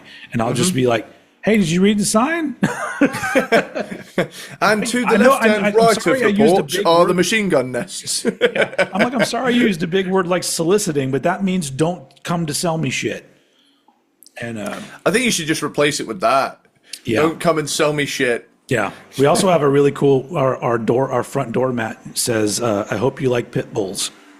Nice. So anyway, but yeah. So I like having a Ring because I do not answer the door and I've been that way since I was a kid. Because I remember when I was a little kid, my parents were gone somewhere, and I was like, a teenager, a tween or something, and I would answer the door, and it would always be some random dude trying to sell something, and I'd be like, this is fucking annoying. So ever since then, I'm just like, I'm not answering the door. If I don't know you're coming over, I'm not answering the door. That what's it called? That I hope you like pit bulls thing reminded me of it's a scene from Family Guy where Adam West is the mayor. Mm-hmm. And there's a scene where he's in a hardware store and he's shopping for signs and shit to put on his house. And like, yes, I've acquired a large dog that is going to protect my house, and I need a sign to let people know not to mess with it. And the woman goes, well, we have a beware of, and he just immediately cuts her off and goes, yes, one way, so that they'll know it's only one way out of my yard in a body bag. Is he mowing your lawn? No, they're right next door. I apologize, everybody. They're mowing their lawn. So where my office is, it's literally there's a little bit of my side yard and then their yard. So it's the lawn mowing is happening right there. Isn't this great? Isn't this great sound, everybody? Everybody loves that? No one knows why he is mowing. Is the Deadly Reaper mowing? Anyway, so that's just a little added bonus. You get a little in the video and in the podcast. So you're welcome. Top 5, right? Top five albums of 1997. Mm-hmm. I'm gonna stay in the hot take zone, dude. Okay. Carnival of Souls, Kiss. Oh, another one that almost made my top 10 and didn't. I will maintain that if Alice in Chains didn't stop doing stuff in the latter half of the 90s and made this album, it would be a beloved grunge album. The only problem is Kiss did it, and Kiss came out and said, I mean, even Paul Stanley's come out and said he doesn't like the material on it. Yeah. But it's really good grunge. It is a really good album. I'm actually glad that you did it because that's one that it hurt my heart to not have it in my top 10. And I'm just like, well, I'm glad it's here in this episode because I think it's underrated. and underappreciated. But yeah, I mean, it might never have been released if some kind soul didn't leak it. Yep. But was it Carnival of Souls, Kiss? That's the one where the guy that produced it said that he had a conversation with Gene Simmons, and Gene Simmons said he wanted to be Billy Corgan. And I'm like, that's a weird one to choose because you guys sound nothing alike, but whatever. Well, there are some obvious like heart on sleeve Alice in Chains homages. Oh yeah, on this album, and it's like, to me, it's like it's the best Alice in Chains album not by Alice in Chains. to where it's so. I have the same mindset as you. It's like when an album comes out and it sounds like something I like, I don't think of it as, oh, that's just ripping this off. I'm like, yeah, motherfucker, there's just more of this now I can enjoy. Like, liking this album doesn't mean you all of a sudden stop liking Alice in Chains albums. Yeah, it's just like it can exist, at the same time. And so music isn't fucking marriage. You don't pick one and stick with one for the rest of your life. Yeah. I mean, also, there are various levels of liking something. I like Carnival of Souls a lot, but it's like. There's no comparison, obviously, for like earlier Kiss stuff or other Kiss albums. So it's just, but it's okay. It's cool to just, you can like something and it be on like a different level from other things that you like. I don't know. Yeah. And you know what? The 3 songs that kick this album off fucking rip. You got Hate. Hate's a banger. Hate, if someone didn't know it's Gene Simmons singing, they'd think, fuck, this is raw 90s goodness. Hate. And then you got, Rain. Yeah, Rain. Now, granted, Rain, I'm pretty sure Rain has like 2 very clear Alice in Chains moments where the breakdown is basically them bones. And the chorus is basically "Rain When I Die." Yeah, I think it's gonna rain. Yeah, and the breakdown, admittedly, is called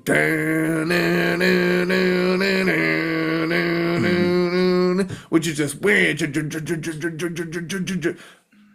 broken down into whole notes instead of eighth notes. I got really music smart there for a moment. Then we got Master and Slave. Is that the next one? Master and Slave, dude, that song rips. Yeah, that's the one when we did the original Kiss ranking. I was like, if I just read to you those 3 song titles and asked you what year did this album come out, like sometime in the mid '90s. Hate, Rain, Master and Slave. That just sounds like a mid '90s album. Yeah, and like Jungle, It Never Goes Away. Like, some of these songs, it's so surreal hearing these guys doing this kind of music. But the craziest thing is they're good at it. Yeah, but that's the thing. Is even if they don't like it, like is that like I really feel like they could have made any kind of album they wanted, and they could have pulled it off. Like. It's like obviously there are way better musicians than the dudes in Kiss, but also the dudes in Kiss are overhated. They've all, Gene and Paul are great at what they do, and they've always had. Well, I mean, you could say that Peter Criss may not have been like an amazing drummer, but he was good for what he did. But I feel like ever since then, every person that's been in the band has been fucking fantastic at what they did. So, good for them. But I just feel like they could have made, if for some reason the big thing in the 90s was jazz fusion, they could have done a jazz fusion album and sounded great doing it. So I tell you what, as well, fucking weird ass world that would have been. I will say though, like another cool thing is that this is the only album to feature a Bruce Kulick vocal. Oh, yeah. The dogs are chiming in with their opinions again. Yeah. We love that Talk album. about the demos. But yeah, all in all, this is an unfairly maligned album that I think is very good for the style that they were going for. Yeah. Overall, I agree. I think it fucking rocks. Even if they themselves disagree, I like this. They made it. They can think whatever they want. Yeah, you know. And at the end of the day, you know, it's fucking. I like it. Yeah, it's like you can hate it if you want. It's still out there for me to enjoy. Hell yeah. Cool. Well, my number 5. This album is on your list for sure, and it's probably much higher up than me. Album of the year from Faith No More. So this one goes at number 5 because the 4 above it are just, you know, I mean, my top 5 is fucking amazing. And this is the last of the original run of Faith No More albums. And to me, it's like, out of all of those records, to me, it's the weakest. Although I still really like this album a lot, and it's got some amazing songs on it. But comparatively speaking, I feel like from We Care a Lot all the way to King for a Day, the output of that band is so fucking strong and such an interesting progression that when you get here, it's a little more not as exciting, but still really, really good. So yeah, and I remember at the time being a little underwhelmed by this album, and unfortunately it's one of those weird albums where I really enjoy it, but my opinion on it really has not changed much since 1997. It's a strange one, isn't it? It's kind of remained this album that I really enjoy it, but in the grand scheme of Faith No More, I still go, it's not amazing, but it's in my top 5 of 97. So yeah, album of the year. I'm gonna move on because I know you're gonna talk about that one later, I'm sure. It's what I would define as a right mood album. It's by no means bad, but it's not representative of what Faith No More really are. I mean, it's probably even if you include Sol Invictus, it's probably still the least Faith No More album, because to me the identifiable characteristics of a Faith No More song are that and there's a little and the bass guitar. Yeah, and there's a little bit more of that on Sol Invictus.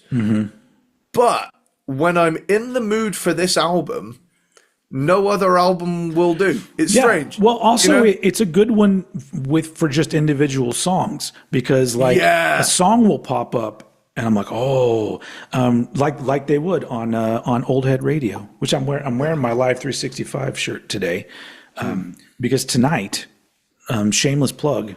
Well, you won't. It'll already be over by the time this episode comes out. But tonight is an episode of Old Head Bangers Ball on Old Head Radio, my radio show that I do. Nice. If you don't have Old Head Radio, it's literally a standalone app that you can go to your app store, either Apple or Google Play or whatever, and just look up Old Head Radio, and it's literally 24/7. It's curated by me, so it's not just rotating a bunch of fucking music that I just loaded into it. I chose the songs, and they're all like, from all over the place, really, because it's like, you're gonna hear like shit you've heard a million times, like Sweet Child of Mine. You're gonna hear that fucking come up, but then you'll hear bands you've never even fucking heard of before. But it's all shit that I like hand picked and put together to where I'm just like, what's a good radio song? What are good songs to keep the vibe going on my channel? And then every once in a while, like tonight, I do about a 2-hour long live radio show, live broadcast, me talking and playing music, and that comes on. Well, if you have the app, you'll get notifications and shit. Anyway, sorry, it just made me think of it because my radio station's so fucking cool. That's what I listen to in the car now, and so but occasionally when a song from Album of the Year will come on, I'm always just like, oh, this song fucking rules. So we could all wish that our weakest album had songs like that on it. Yeah. Anyway, sorry, the tangent, but I don't talk about my radio station app enough. I feel like I don't promote it enough. And so, because like I do like my regular videos for YouTube, and I'll film an entire fucking video and edit it and be like, fuck, I didn't fucking promote anything. I just don't remember to do it. Anyway, Old Head Radio. Look it up. All right, moving on. Cool. You're number 4. Number 4. Yeah. Yep. So here's another album that you and I kind of disagree on. This is an interesting year to talk about. So my number 4 is The More Things Change by Machine Head. Okay. Yeah. So this is a cool one for me. The More Things Change. Let me get the little notes up for this one. So you say that title, and I think of the Cinderella song. Yeah, I mean now I do. Like, but I distinctly remember I got this album, and this album is one of those. You ever have something happen simultaneously with an album that enters your life, and then this album is like specifically tied to that? Yes, so, absolutely. If I've never shared it before, I don't think you guys have ever seen it. Hold on. So I've got a big ass scar on my leg right here. Oh, is this from? Yeah, that time that my knee got fucking destroyed. Yeah. Here's the surgery scar from it. I don't even remember. We've told the story on a couple episodes, but I don't even remember what episodes they were to refer you to. But yeah, Eddie's knee got fucked up. My knee got fucked up at I remember it as if it were a meal ago. It was May 28th, 2012. 2012. Okay, shit. I was pretty much just 14, and I got this album for my birthday. Okay. 13 years ago. Jesus fucking Christ. So this album I was listening to a lot alongside all the Pantera albums. And during my recovery from this, like the knee got busted, 2 weeks in a splint, horrendously painful experience, 10 out of 10 pain, fucking awful. But I remember just being in a splint, watching Family Guy, and my friends would come over and we would watch either The In-Betweeners or Family Guy, and we would just have as much as a laugh as we could. But the prevailing thing that when I started, getting back on my feet and learning to walk with it again, because like by the time they'd done the surgery, all the muscle had atrophied so badly that I couldn't even lift it. So by the time they put me in a splint that could bend and gradually started extending my leg, I started going to the gym when I could walk again. And this album alongside a Great Southern Trendkill were two of my main gym albums, because I'd hit the bike and the elliptical machine and stuff, and I'd just fucking power through it. And admittedly, even if you're not a Machine Head fan, the grooves on this album are fucking angry. So when you lock into that fucking,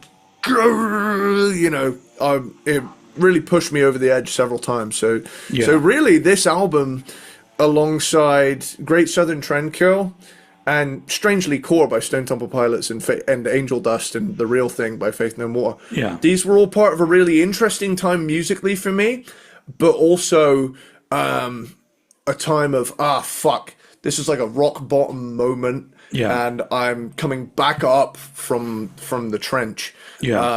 So this album will always be kind of tied to that time. And yeah, I was really into grooves at this point. I'd done the fast thrashy thing for a couple years. It was time to get a little bit more danceable. So with that, pretty much this song has got 10 Ton Hammer, Take My Scars, Down to None.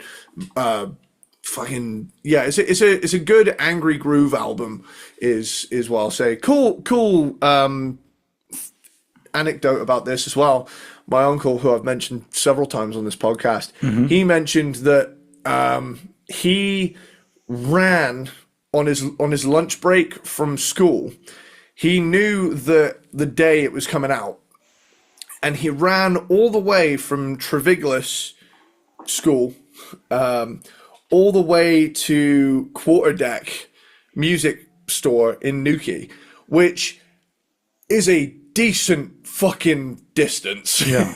And he used the entire hour to sprint there and all the way back with the cassette version of this album. And that story's just always lived in my mind. That's when you know you really want an album, when you're just like, look, I have an hour. I'm literally going to exhaust myself running and getting this album. I mean, I feel that. I used to feel that way too about getting stuff. I did that with Hardwired when it came out, because I couldn't drive yet, and I was going to Truro College, and I remember getting on the bus, knowing full well I wasn't going to go to the first lecture that day. I get on the bus, and I'm like, it's out today. I didn't have Spotify at this point, so I wasn't even listening to it. So I decided to go full old school. I'm going to go to HMV, wait outside till it opens, grab it, get on the next bus, and then go to college. Having my laptop with a disk drive at the time, with the idea of, I'm going to get on the bus, put the CD in the thing, hook it up to my phone, import it, and hey, you had a little Mr. Miyagi moment. Did I catch it? It's like a little, I don't know if it's a mosquito or what. The gnat. Anyway. But yeah, I managed to successfully do it, and it was a bonus disc version CD, which had the live stuff and the covers on it as well. Yeah. And I just remember that being a really cool day that lives in my memory, to where I was like, I'm going to skive off college for the morning, and I'm going to go get this album because I've waited 6 fucking years, you know? Honestly, I don't, because a lot of times, like, I would get, my older brother was cool enough to like drive me to record stores and stuff, but I was like trying to remember the last time that like I went and like stood in line, to get an album, which would happen. Yeah. Like you would show up to the record store right before midnight or something, and then they would open their doors for special releases. And honestly, I think the last one that I did that for was Load by Metallica. Nice. I remember going to Tower Records and getting in line at 11 o'clock or whatever, and then at midnight they opened the doors and we went in and bought Load. And I think that's because honestly after that, I had a car after soon after that I had a car. And then, at that point, I just drove to the record store and bought stuff. It wasn't really much of a story. But eventually, you don't wait in line for albums anymore. You pre-order them online, which I know a lot of people like to say, like, you kids today won't understand, and I'm all like, there's nothing cool. There's nothing fun about that. I just because, like, the thing that I've noticed about some people is that they seem to think that the enjoyability of music is going to get it, and I'm just like, no, it's listening to it. So I'm like, so that's why I'm like, people are like, I don't order stuff online. I wait till I find it in the wild. Well, I hope you're happy with yourself. I hope you enjoy your life, because I don't care where I find it, because it's just like, I found it, now it's mine, and I'm going to listen to it. If I find it in the wild, great. Cool. Yeah, that will be a cool memory. But if I've already looked and I can't fucking find it, I'm employed. I don't have the fucking time to just fuck off and go find something. Yeah, I feel like that's why a lot of people that have really big record collections, at least half of it is just shit they picked up because they were at the record store. And I'm like, none of my collection is that. Like, zero. We got over 2,000 things.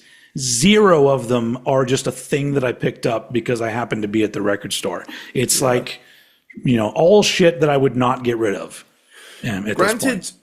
sometimes I'll try and like, I'll go in with like a limited amount of money and try and get as much as I can. With that, like, sometimes I'll go around and I'll be like, well, I've probably not got enough for an LP, at least not a good one, but I'll try and get as many like cool little singles and shit as I can. Yeah. So, you know. Yeah. Now, so, but you know, to each their own. Obviously, like if you just enjoy the hunt, then you know, great.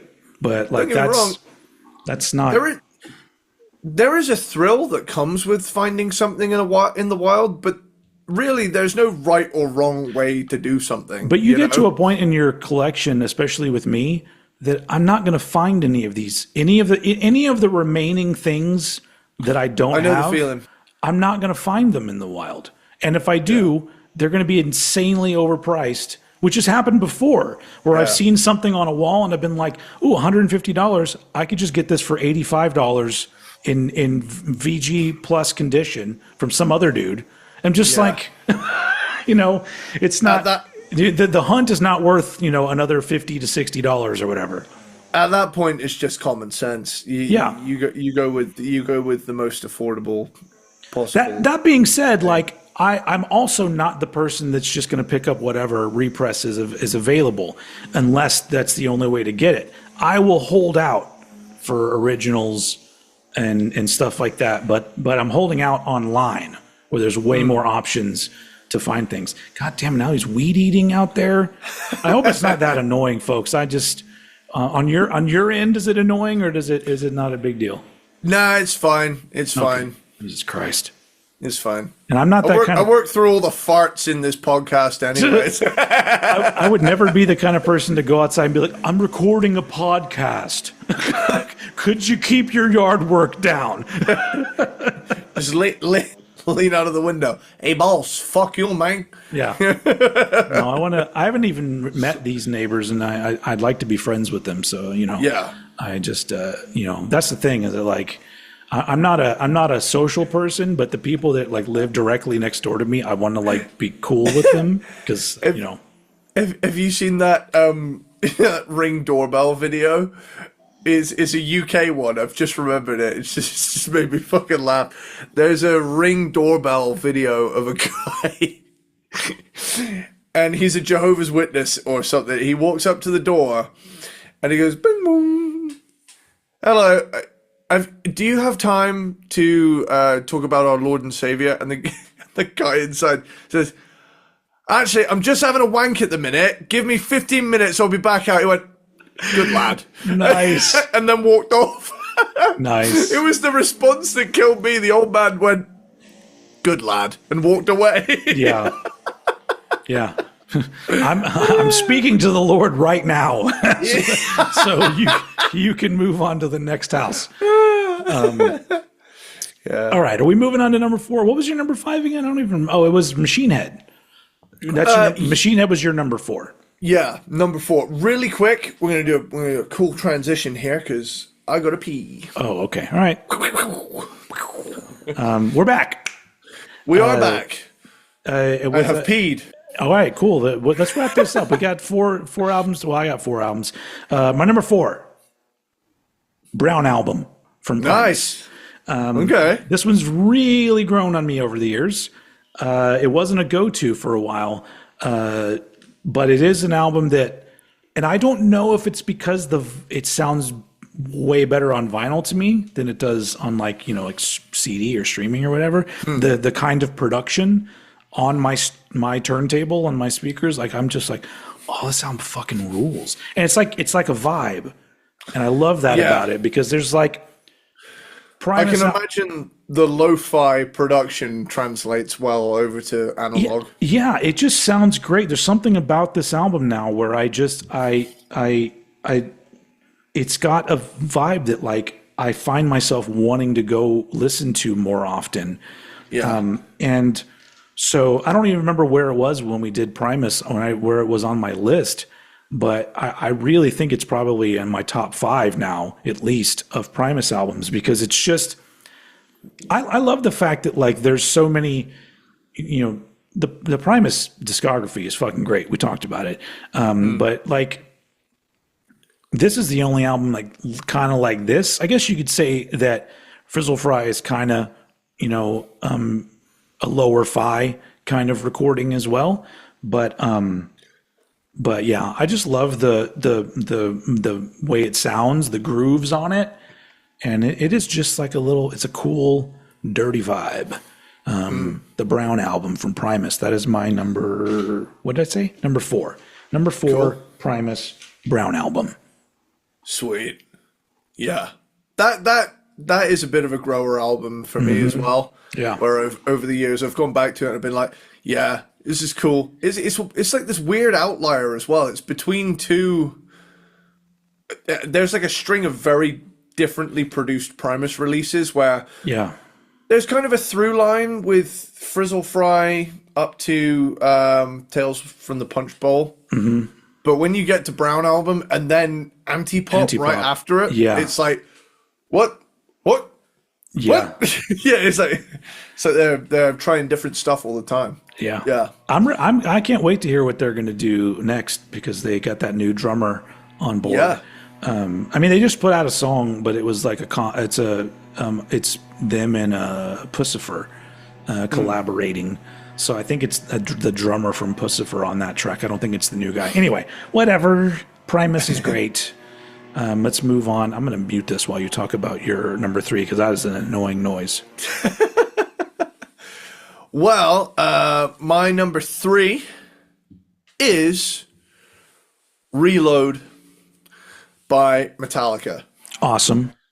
So it's okay. You can keep the sound going. If anything, the mute is freaking me out. I'm more thinking about the listener, but you know. Well, how do you if it's on, I'm sorry if this is an annoying episode for some of you. If you don't care, then great. Okay. All right. Yes. Sorry, the complete silence was really throwing me for a minute. I was like, don't put me back in the box. Don't put me back in the dark. It's weird how I also have a mute button here. But I keep going over here to me because I have other ways to. I don't know. I'm so bad with technology that I will get something that gives me an easier way to do something, and I will still continue to do the old way for ever. Why am I doing that? Charged. Yeah, I'm partial to that shit as well. Yeah. So, my number 3, Reload, Metallica album. Reload. This is a grower. I believe it is the weaker of the 2 Load era albums, but to some people it's superior, which I think is interesting. That some people, I mean, obviously teach their own. Everyone's got their own opinion, but I think this album starts strong and ends strong with a big chunk of okay in the middle. And thing is, it's this one's like album of the year. When I'm in the right mood for it, it ticks all the boxes. Yeah. But yeah, I mean, starts real strong. You got Fuel, Memory Remains, Devil's Dance, Unforgiven 2, Better Than You. I was at rehearsal with Sage. Wow, he's really going at it. Yeah. I was at rehearsal with Sage just the other night, and we got to talking about songs that don't get played enough. And I talked about how Unforgiven 2, there's a part they tried once and never did again. Have you ever seen I think it's some sort of Billboard Awards, MTV something performance, live 1997, where they do Unforgiven 2. And Kirk has the balls to try this slide thing at the start of the song. Is to get a... Yeah. But the thing is, the way it's executed, he doesn't quite hit the note, and his guitar is way louder in the mix than James. So you get this flawless intro, almost studio recording level live performance. Yeah. And then Kirk comes in, you got the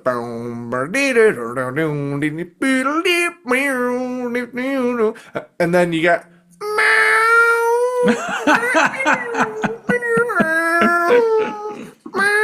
it's tell you what, actually, real quick, this is another live reaction.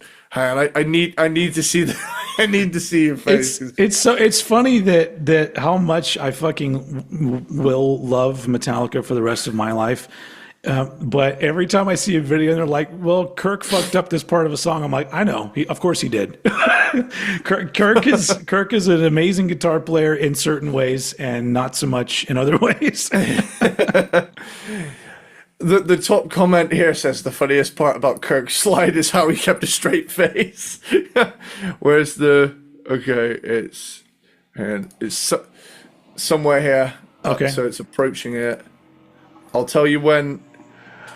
Okay, so can you send it to me? Yeah, so if you, watch I can search it. Tell you what, I'm going to send you the specific video. You're going to go to about 1 minute in and just wait for this masterpiece to occur. Okay. So, okay. Another live reaction that I will mute, considering that there's just fucking weed whacking going on out there. Okay.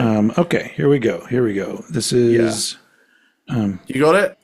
Ooh, is that Busta Rhymes? Busta Rhymes and what's that guy's name? Wayne Newton. Wayne Newton and Busta Rhymes. There are. Oh man, the Collective Soul, Metallica, the Wallflowers, Aerosmith. Sorry, I'm not even paying attention. What minute did you say to go to? It's literally 1 minute in, and then just wait for this masterpiece to occur. All right, hold on. I'm going to mute this. Okay. He's watching. He's going. Okay. Is he getting there yet? It's so painful, it's funny.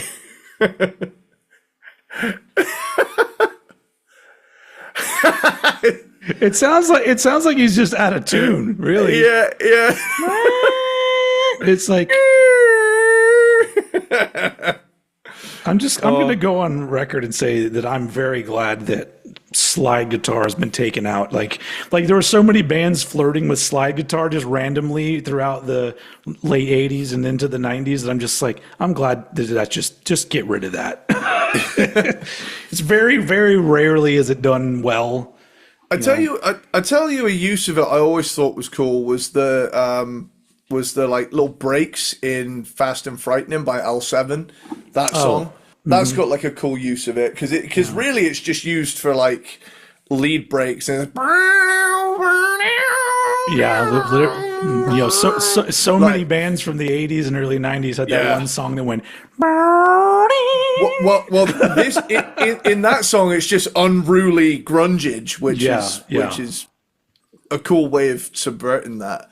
But I'm fine if you're being noisy with it then cool, but yeah, that's the one thing that, like, you know, when speaking of, God damn it, it was another fucking tangent. Do it. I love this. A related album on Load, the song Mama Said is such a fucking beautiful song, but sometimes I think the slide guitar is too much in that song, and it doesn't belong there because it's just. It almost sounds like they wanted the slide guitar in there. Just like, that's. Because like that's the only element of that song that sounds quote unquote country. Like people say, "Oh, they did a country song." I'm all like, if you take the fucking slide guitar out of it, it just sounds like a ballad. It's just like but just sometimes that song, I'll get into it and I'll just be like, "Oh, let my heart go," and I'm like, okay, that doesn't need to be there, but or maybe turn it down. That might even be a pedal steel guitar. Let me look it up. But he's playing it with a slide, isn't he? Yeah, but let me have a look. Production, personnel. Anyway. Yeah. Either way, it sounds very smooth. Yeah, it's very smooth, but sometimes I just feel like that's an unnecessary part of that song. I don't hate it, but I don't think it really adds anything good because the song's already good. It's a great song. Anyway. Yeah. I don't have the country repulsion that you do. Oh yeah, I do. But yes. It's whatever. There's it's just that's just how I'm wired. I guess I'm hardwired to hate country. All right, so I'm sorry. What are we on now? You're talking about Reload. Reload was your number 3. I like it. Yeah, it's cool. Me likey. Me likey. Yeah. Yeah, get your bingo cards, kids. We're doing cranked and ranked bingo. We've done several. We've had a Wayne's World reference. We've had some good ones today. Yeah. Yeah. Ultimately, though, I think this album while much lower down in my ranking of Metallica albums, it's still a Metallica album, and I love Metallica. I feel that, which is why I haven't talked about that one yet. And I think as well, like finishing with the double whammy of Attitude and Fixer. Firstly, I think Attitude is a fucking killer song. I love Attitude's that song. great. It's fun. Yeah, and it's so hard rock. This album's almost like hard rockica, you know, where that's not a bad thing. That's just what it sounds like. Yeah. And Fixer is such an awesome song. I love that song so much. And didn't they play it for the first time live like very recently in the last couple of years? I don't know if it was the first time, but they played it at their like anniversary concert that was broadcast live. I remember I stayed up to watch it that night, and they did Fixer. I'm sure that's like the only time it's ever been played. Fixer, Metallica. Yeah, because they did an entire show where they did at least one song from every album in the show. Yeah, and they did Fixer from Reload, and I think they may have done something else from. They probably did Fuel or Memory Remains, one of those, which I actually like much more than Fixer. But you know, Fixer's good. It was never played. It was never played live. As it turns out, I've just done a little research here, but a cool thing. I'm gonna tie this in with a little tangent we brought up earlier. So you know that the uncle I mentioned earlier, yes, who ran into town, bought a cassette, and ran all the way back on his lunch break. So he was in a band called Conch. And they were kind of like that sounds dirty, but yeah, they were very funk rock, you know. Okay, yeah, wilder era Chili Peppers, you know, when they were an unpredictable force to be reckoned with. But they throw in these like metal riffs every now and again, kind of like early Chili Peppers. But there was a song where they stuck the main riff of Fixer in there just for a bit of fun. And I said to him, if this performance that I have on VHS of you playing in a pub in 1997, if this is you performing in this pub in 97, or at least early 98, there is every possibility that is the first performance of that riff live. Because you know, there were huge Metallica fans as well. And I said, there is every possibility that is the first recorded use of the Fixer riff live on stage. Yeah. Because Metallica didn't play it until 2022, 23. Yeah. Nice. Okay, we're moving on. Yeah. Cool. Yeah. All right, let's move on. It's been Tangent City here today, folks. My number 3, Napalm Death, Inside the Torn Apart. Nice. This one got ever so slightly edged out. One of my favorite Napalm Death albums because I love this era, the mid 90s well, they say experimental, but they just did cool shit because they've been doing the grindy death metal thing, and there's still some of that, but for the most part, like why do they need to do the same shit? They already did that. So I love the few albums around that time where they just sort of were just doing whatever the fuck they wanted, and this is kind of like the end of that. The last album where it's just there's some cool groovy shit on it and some amazing riffs on it. I love Napalm Death, and I really have a lot. We did a ranking. I talked about this album and all of their albums a lot, and you can watch that. But this is one of my favorites, Inside the Torn Apart by Napalm Death. We can move on. That's like most of their songs. I'm going to be really brief. I like this album. Yeah. But yeah, it's cool. If you don't know that album, I highly recommend going to listen to it. But don't expect it to be grindcore because it's not really. But it's there's elements. But Well, my number 2. My number 2 is Album of the Year, Faith No More. Cool. All right. So this right here is probably, like we said, the least Faith No More album. It would be any other band's best album. Sure. Yeah. Because this album still fucking rules. I mean, the singles from it alone, Ashes to Ashes, Strip Search, and Last Cup of Sorrow. Yeah. Ashes to Ashes is a fucking magnificent song. I Yeah, love that agree. song so much. Like the chorus, like the smoldering verses, and then it just whoosh lifts up. That's got to be, honestly, in my opinion, that may be the greatest chorus of 1997, and I ain't even fucking around. It's great. Like it's it's great. up there. It's got to be one of them in my opinion, at least. Yeah. But it's, and I'm gonna quote podcast Croissant. Hello, fellow podcast. So They're not watching. They might be. They might come across this. I know Jim might. Hi, Jim. Hi, Jim Brown. So essentially, the fucking goddamn, I'm embarrassing myself now. Basically, they have this term on the show, the booger dagger, where it's the identifiable Faith No More Foundation beat, the booger dagger sort of thing. That's not really present here, and really, I mean, the keyboards are more prominent on this than King for a Day, but stylistically, it's not a very Faith No More approach to the songs. They're like, when it's rocking, it's a lot more straight ahead, and when it's not rocking, it's very not. I mean, She Loves Me Not. Granted, they'd done songs like Edge of the World before, and RV and things like that, where it's a lot more piano led, and I just think this album's is a grower.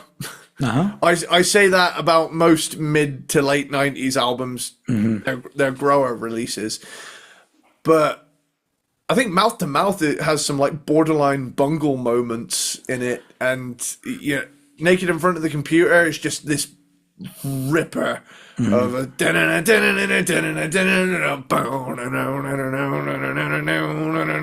I remember when I first heard that song, I was like, that sounds fun as shit to play. I'm going to detune my guitar right now. Yeah, love that. There's a lot of really wild songs, but a lot of really chill songs as well. And it's the thing that bums me out is that when you find out that the band themselves weren't really into the band at the time, some more than others, you can kind of hear that they're not fully into it the way they were on the last few albums. However, to say that the performances and the songwriting on here is subpar would be a disservice. It's still great shit. I agree. It just did not. It did not click with me the way, because they had done at that point 3 albums in a row that had come out and eclipsed everything else I was listening to. Real Thing, Angel Dust, and King for a Day. When those 3 albums came out, they were all albums where all of a sudden that's all I was listening to for a while. So and this one didn't do that. This one was, I bought this album, I think the same day I bought Color and the Shape by Foo Fighters, which isn't on my list, but it's a good album. But I remember, like, there were other things I was listening to. There was a rotation. There was no album. Well, there was one album. My number 1 album on my list is the album that came out that eclipsed everything else that I was listening to. So we'll get to that. Okay, cool. Are you done with your number 2? Yeah, I'm done with my number 2. I'm going to be quick because my number 2 is Reload by Metallica, which this shows you how much I love Metallica, because this is my least favorite Metallica album below Everything. Damn, it is still too. For those of you who know me, yes. If you don't, I will confirm that yes, I like Saint Anger more than this album. I like Lulu more than this album. But I love Metallica, and I just love this fucking album. It's just in their discography, it's the least interesting for me, and the least exciting. probably because there's similarities to Load because they were done around the same time, same song, same writing sessions and blah blah blah blah blah blah. I mean, Everybody knows. it's called Reload. And so in this case for me, they kind of already did it. Yeah. And you could make the same argument for the last two albums that Metallica put out, that they kind of are doing similar things now, but they're older, but it doesn't matter. I still like them, what they're doing now, but really the only reason why this one is so low for me is because I feel like everything around it is much better that they put out. But it's Metallica and it's got some fucking bangers on it. Shout out to Where the Wild Things Are, which I think is a really underappreciated Metallica song. That's a Jason co-write, isn't it? I think Jason I believe so, yeah. But it's one that always just sticks out to me as such an interesting song. And I really enjoy that. I enjoy the Metallica Load era stuff where you can tell they're branching out kind of in a way that, even if it's just like a vocal choice or a way that a riff is played, then I just go, "Ooh, that's them trying a little something different," and I appreciate that. But yeah, Reload by Metallica. Nice. So, getting my number one ready to go. Okay. What's it going to be, folks? Do you know? Can you guess?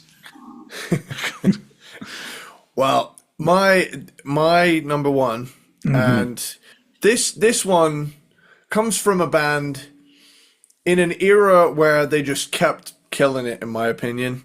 During an era that a lot of diehards would say that they kind of fell off during. But in my opinion, I think this is a band still kicking ass, several albums into an already kick-ass run with a great lineup. My number one album of 1997 is Cryptic Writings by Megadeth. Oh, shit, yeah. Okay. This album has always been one of my top Megadeth albums, and I love this album because it's almost like, I would define it as bad bitch era Megadeth, where they're kind of there's like a certain swagger to them, where there's just this, like, that they've done a similar thing to Metallica, where they've gotten less thrashy and a bit more classic metal oriented through the thrash meets groove meets grunge era lens. Everybody's gone a little bit more accessible. Well, not only that, if from his own words in his autobiography, Dave Mustaine talks about how he's trying to write hits. He for some reason feels like he needs to write a hit the way other bands and like Metallica have done, and so there's a lot of that. And honestly, there's a lot of Megadeth songs from this era, from the 90s, that I think should have been bigger than they were. But and I'm just gonna read off this fucking track list right here. Trust, Almost Honest, Use the Man, Mastermind, The Disintegrators, I'll Get Even, Sin, Secret Place, Have Cool Will Travel, She-Wolf, Vortex, FFF, Fight for Freedom. This album's track list is burned into my mind. Like, this is one of those albums that I just kept finding myself drawn to. And I absolutely fucking adore it. Like, the run of Rust in Peace, Countdown, Euthanasia, which is my favorite, closely followed by Cryptic Writings, the Hidden Treasures EP, and I'm even going to lump in Risk. Yep. Risk is great. That's my favorite era of Megadeth. Those 6 releases. I love it so much. And I love the 80s stuff. Yeah. But that run of that lineup, I know Nick's not on Risk, but for the most part, that run, chef's kiss. Yeah, just taking that list of albums, like that's a cool for me and for you, obviously. that is a very cool progression. And different, you're getting different flavors from a great band. And for people like me and you that we don't want the same shit over and over again and we enjoy these different flavors, they did a hell of a job with all of that stuff, in my opinion. Yeah, and there's this like, you know, there's this core sound that this lineup has, that's traceable through Rust, through Risk, and granted that generally comes from songwriting getting a more and more accessible. Yeah, Peaking in my opinion with Euthanasia, but this is one hell of a double down. To where, they tuned back up, but it's hardly, you don't notice that shit unless you get into the weeds of nerdiness. But like, oh man, this Euthanasia and this are just like a double album listen for me. I can listen to them back to back. Love them, absolutely love them. So yeah, with that, wrapping things up, I will say, much prefer the original version of Cryptic Writings over the remaster. Because a given with any Megadeth. But the thing is, in a way, I listened to all the remastered ones first. Yeah. Which in turn, I try and look at this from a positive standpoint, gave me all the more reason to fall in love with the originals all over again. Yeah. Because it was like, all this extra stuff that makes the album more interesting was buried in the fucking mix in the remaster. And he managed to make the drums sound shitty. Like, that's the thing that annoys me the most about all of those remixes is the fact that I'm just like, why did you take a good drum sound and make it a shit drum sound? So, anyway, he's never going to answer for that. Never. I will say to their credit, to the band's credit, they do give you now the option, at least on Spotify, to listen to the original mixes or the remasters of, I think it's Killing Is My Business, or at least Peace Sells through Euthanasia, but I'm still waiting for the original Cryptic and Risk to appear. I'm still waiting for them to do some vinyl reissues because I'm assuming that they probably did the remix versions because they didn't have the original masters, maybe. I don't know. But I hope that's not true because I would still like Euthanasia. I would like Euthanasia, Cryptic Writings, and Risk on vinyl. I would love to have all three of those. Yeah. But I don't want remixed, versions of them. I would like the OG, especially Euthanasia. That album fucking rules. Anyway, okay. So that's your number one, Euthanasia. Cryptic Writings. Sorry, Cryptic Writings, because we're in 1997. For this list, 1997. Okay, so like many people, this album came out in 1997, and it completely became my obsession. And it's still to me one of the best albums ever made. OK Computer by Radiohead is my number one. It's my favorite. To me, it's the most perfect album that they made. Because while I am a fan of most of their stuff,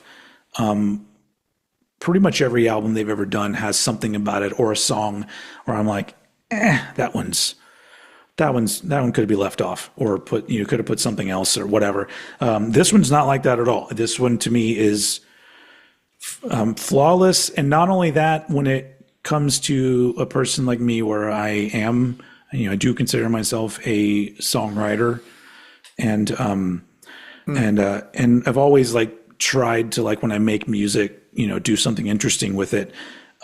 Just hearing some of the stuff they do on this album this many years later, and it still sounds like pushing envelopes. I'm just like, it's just fucking great. And there's so many, and there's the song Paranoid Android on its own is one of the most fantastic recordings from a songwriting standpoint all the way to production and just effects that are used in the song. One of my favorite Radiohead moments is it close to the end of Paranoid Android, where Johnny Greenwood on his guitar is doing this really noisy solo kind of thing. And I don't know what the fucking pedal he clicks on, but all of a sudden it sounds like the guitar is swallowed up by like a black hole. So it goes like, it's like it fucking disappears in this weird. And every time I hear that, I go, God damn, it's so fucking cool. Like, and then it comes back in and he does another part of the little solo. But they were just so cool around this era and in the early 2000s of just like experimenting with so much stuff. And if you listen to me talk about music, you know, I love that. I love when bands are just like, how can we fuck with this sound? You know, and so in 97, this was a big deal for me because it really sort of made me want to be better at songwriting and taking more risks. And and I did. And most of the music I made was shit. And luckily most people didn't hear it, but I tried. My number one, OK Computer by Radiohead is and one day we'll do a Radiohead ranking. And not to give it away, but that probably will be my number one. So sorry. It's like, I don't know what to say.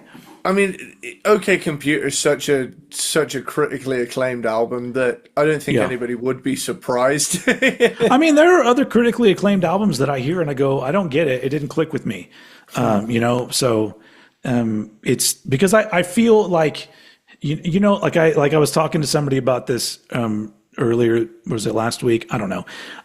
The subject of the battle between Oasis and Blur came up.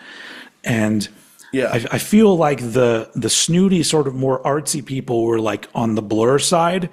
And I've never felt like one of those people. And even now, like I've gotten really into Oasis and I still go back and hear Blur songs and go, who's this for? Who wants to listen to this? Because it's not me.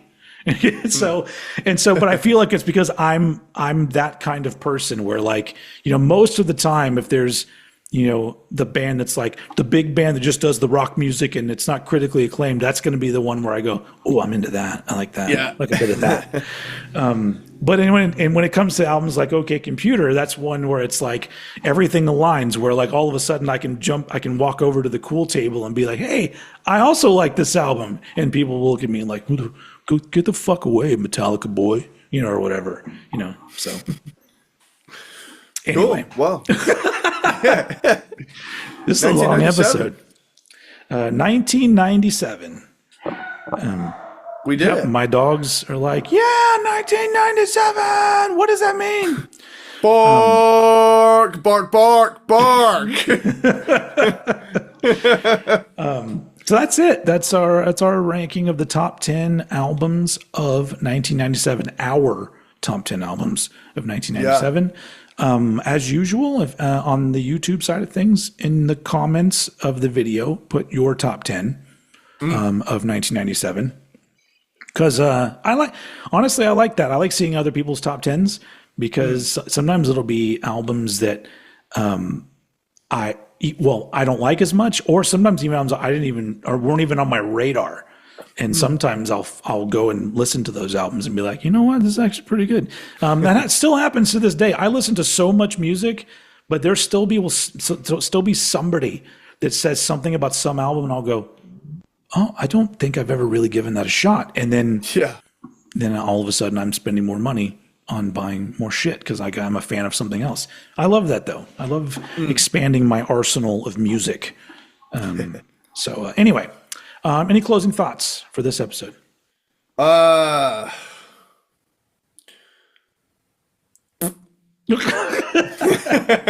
know we've talked a lot to where it's just like, all right, we've said enough. And when you see us again, we will be ranking NoFX, right? NoFX is next. Yep. I'm very excited about that because NoFX is a very special band to me, and they've been in my life for a very long time. I got into NoFX in the early 90s at some point, which I'll get into on the thing, but they are one of those bands. They are to me, they're like the Metallica of punk music, where they're a band that I loved a lot. They were a favorite of mine, and I've followed them ever since up until their quote unquote breakup recently. Anyway, So that'll be fun. No effects ranking. And then after that, what do we have after that? What's for the peanut butter platypuses, aluminium squirrels, Belvedere ball sitters, and Christmas dogs? Let's see if we can give them a little taste of what's coming up. Oh yeah, after No Effects is Slashed and Mashed, the best of Lane Staley, which I'm looking forward to, and then Architects, which is a band I absolutely don't know at all, and so that'll be fun. Yeah. So closely, and then followed by Galactic Cowboys, which I'm excited about. I love Galactic Cowboys, and there's going to be at least a few albums in there that are you're gonna get into it, because there's that the 90s alt rock metalish thing. Yep, they were one of the best of doing that kind of thing. Sweet. Anyway, cool. And then Creedence Clearwater Revival. Yep, we got CCR, and then we're dropping a Revuculus. Damn. Wow. Okay. Yeah, we've got. Oh man, this is good. Yeah, there's a lot of fun ones coming up. Okay, we don't need to go any further than that. We've got some fun episodes coming up. Cool. So yeah, stay tuned, everybody. Thank you for listening in the podcast world, for watching in the YouTube world. Go download Old Head Radio and listen to some good music, and then sometimes I do radio shows. Other than that, go listen to Sage. They got a full-length album out on streaming services. The album is called Blinded. Go search Sage Blinded, and if you're in their area, they play live shows like tomorrow night. They're playing. Well, this episode will already be out, but or not be out yet. We're doing the Metal to the Masses Bloodstock contest. Is that tomorrow? It's tomorrow. It's the competition to see if you get to play Bloodstock. Well, it's the first heat, so still that's fun. That's awesome. We've done it 3 years in a row, and the first one we won the heat and got to the final. The second year, we went through as a wild card pick because one of the bands dropped out. So clearly they like us enough to push us that far. Yeah. And I think now that we've got a fourth member and a higher and a heightened online presence, and we're dropping merch now, I think things are going to go well. And hopefully, I mean, I hope that comment doesn't age badly. But by the time this episode's out, we'll know if we're carrying on. I would love for you guys to win that shit and get to play Bloodstock. That would be fucking cool. Yeah, that's like me. It's me living vicariously through you. Like, oh man, I really hope Eddie gets to play Bloodstock. Yeah, if we get to play Bloodstock, that's gonna be fucking awesome. Yeah. So, yeah. Cool. Well, good luck to you. Because I'll see you after everything. Also, happy belated birthday. You're now 27 years old. Yeah, I have to dodge the 27 club now because GTA 6 is going to come out when I'm 28. So so don't get on heroin. Don't blow your brains out. Don't just. I am not carrying a white lighter with me fucking anywhere, because apparently that's something as well. They were all found with white lighters. So don't do it. I'm just not inviting that into my life, even though there probably is a white lighter in the house. So just don't have it on you. I'm staying the fuck away from it. Yeah. That's all right. Cool. Well, that wraps it up. Tangent-filled, fun episode. I hope you enjoyed it. Thank you for listening. Thank you for watching. And as usual, let me try that again. As usual. As usual. That was a fucking car alarm going off. Jesus Christ. A noisy ass neighborhood. It's a less noisy neighborhood than I used to live in.